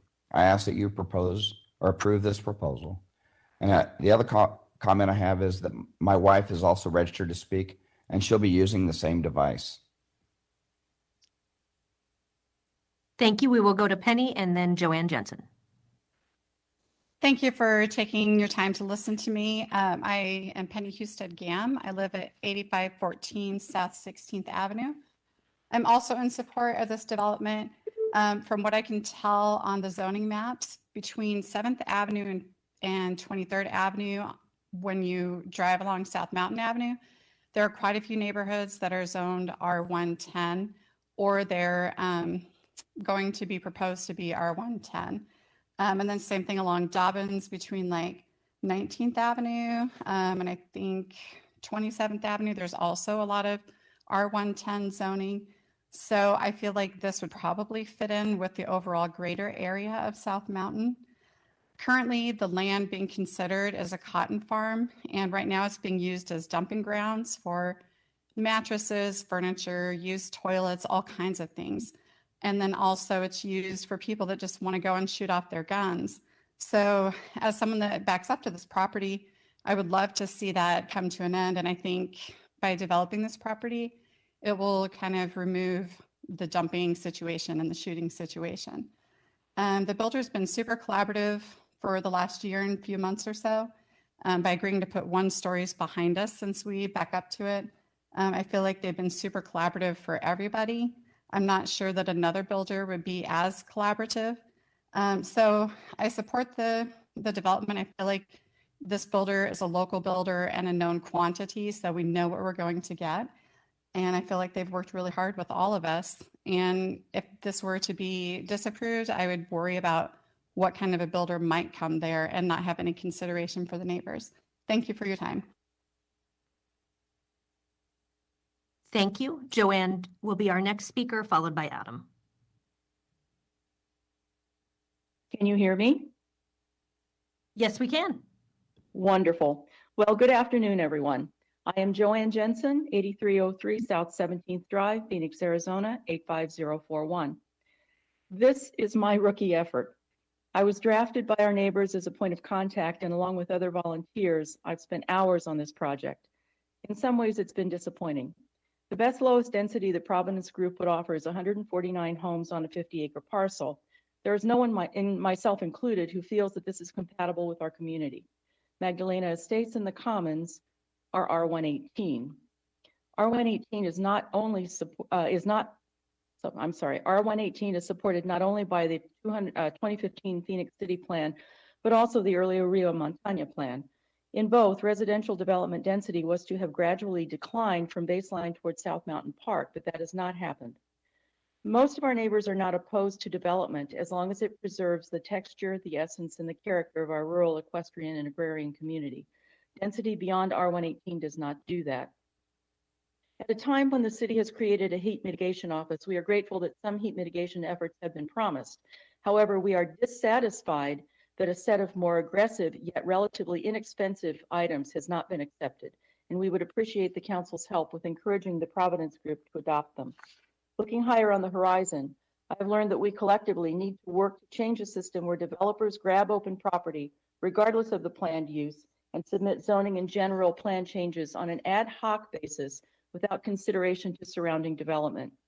The current process will lead not only to a patchwork of bland and uninteresting cookie-cutter communities, but they will be without personality. I would be remiss, however, if I left you feeling that this has been a completely negative experience with a fully negative outcome. Kimura Gardens will be beautiful. A single-story home on lots 60 to 75 feet wide, staggered, responsible. And we thank the Providence Group, including Mr. Polson. Thank you. Final speaker will be Adam. Thank you, Mayor and staff. I just want to point out one slide that I think will be helpful to recap some of the things that were suggested below. If we go back to my presentation,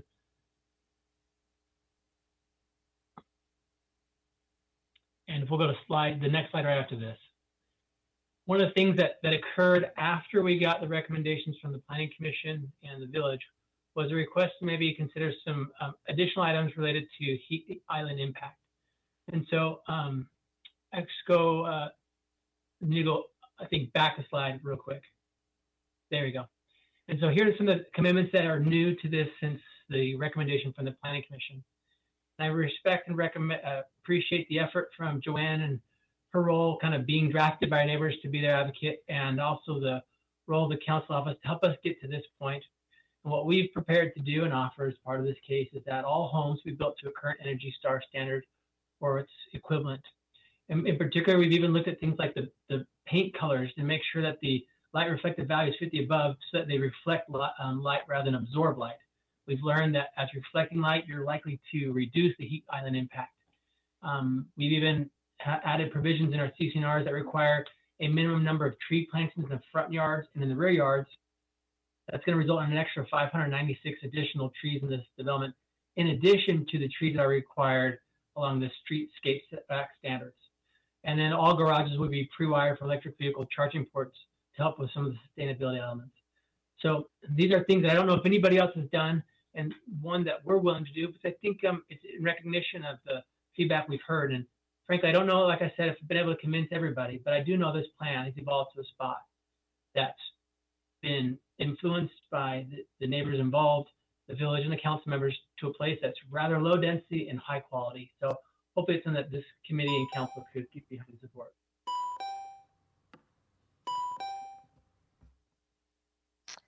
Thank you so much. Council members, do we have any questions or comments? Vice Council Member Garcia. Thank you, Mayor, and thank you all for the speakers that spoke and for the folks representing the development. This was very interesting, and I appreciated the time we spent together trying to find this compromise. I know not everyone is happy, but I feel like where we got to, especially the pieces of at the end to make sure that some of that heat mitigation is happening. And so want to, again, thank everyone for their efforts. I know there's other cases coming to the area, so we will continue to work with the neighbors to make sure that we get as much as what they need as possible. And so with that, I wanted to make a motion to approve per the Planning Commission recommendation and adopt the related resolution. Can I do for 80 or 81, or do I have to do one for each? Council member, let me quickly close the public hearing. Okay. All right. And I think we need to vote separately on 80 and 81. Yes, Mayor. So do we have a second on the council member's motion on 80? Second. And I think we had a second from Councilwoman Stark. Any comments or questions? Roll call. Ansari, Yes. DeCiccio, Yes. Garcia, Yes. Guardado, Yes. O'Brien, Yes. Stark, Yes. Waring, Yes. Pastor, Yes. Gallego. Passes 9-0. We next go to item 81. Councilmember Garcia. Thank you. Motion to approve item 81 per the Planning Commission recommendation and adopt the related ordinance. Second. We have a motion and a second. Any questions or comments? Roll call. Ansari, Yes. DeCiccio, Yes. Garcia, Yes. Guardado, Yes. O'Brien, Yes. Stark, Yes. Waring, Yes. Pastor, Yes. Gallego. Passes 9-0. Thank you. That concludes the agendized portion of this meeting. I will turn to our city attorney to explain the final portion of the meeting, public comments. Thank you, Mary. During citizen comment, members of the public may address the City Council for up to 3 minutes on issues of interest or concern to them. The Arizona Open Meeting Law permits the City Council to listen to the comments, but prohibits council members from discussing or acting on the matters presented. Thank you. We have one member of the public to comment. Ms. Graber, the floor is yours. Oh, Mayor, City Council members, are you able to hear me? Yes, we can. Perfect, thank you. Every decision made by this council has a consequence to its action. Past decisions made by this council have directly influenced and affected nearby neighborhoods. My neighborhood has tried to be proactive instead of reactive to decisions made by our city council and mayor. My neighborhood, 19th Avenue in Glendale, has been directly impacted by crime, drugs, trespassers, prostitutes, and sexual trafficking. Personally, I feel that much of this is occurred because of the lack of planning for safeguards of our light rail. I begged Valley Metro and my council person to make turnstiles on light rail. That didn't happen, even though it was only going to be $1.3 million per site. We have City of Phoenix housing on Glendale. Until recently, there was zero accountability of this project. This one project had over 4,000 calls for service in 1 year. Today, you approved a walkable urban ordinance that impacts all of Central Phoenix with absolutely zero outreach. This decision will directly impact the character and property values of historical neighborhoods. Once again, the taxpayers of Phoenix have had zero input for huge costly decisions made by our city council. I can tell you all one thing, I am super involved in all city activities, and I had never had any notification. If you all read your packet, it tells you that there were 9 villages were against it and 6 were for it. A decision like this and this kind of input, there should have been notification to the residents. It's a major decision. I would like to know if the city attorney's office have evaluated the city's potential liability for litigation concerning the taking of property interests and or diminished property values for the neighborhoods that all the above decisions have affected. Thank you for your time. Thank you for your comment. We are adjourned.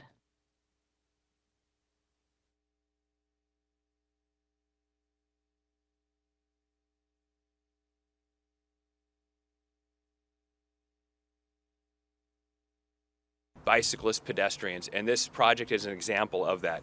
I wanted to recognize a few of the great partners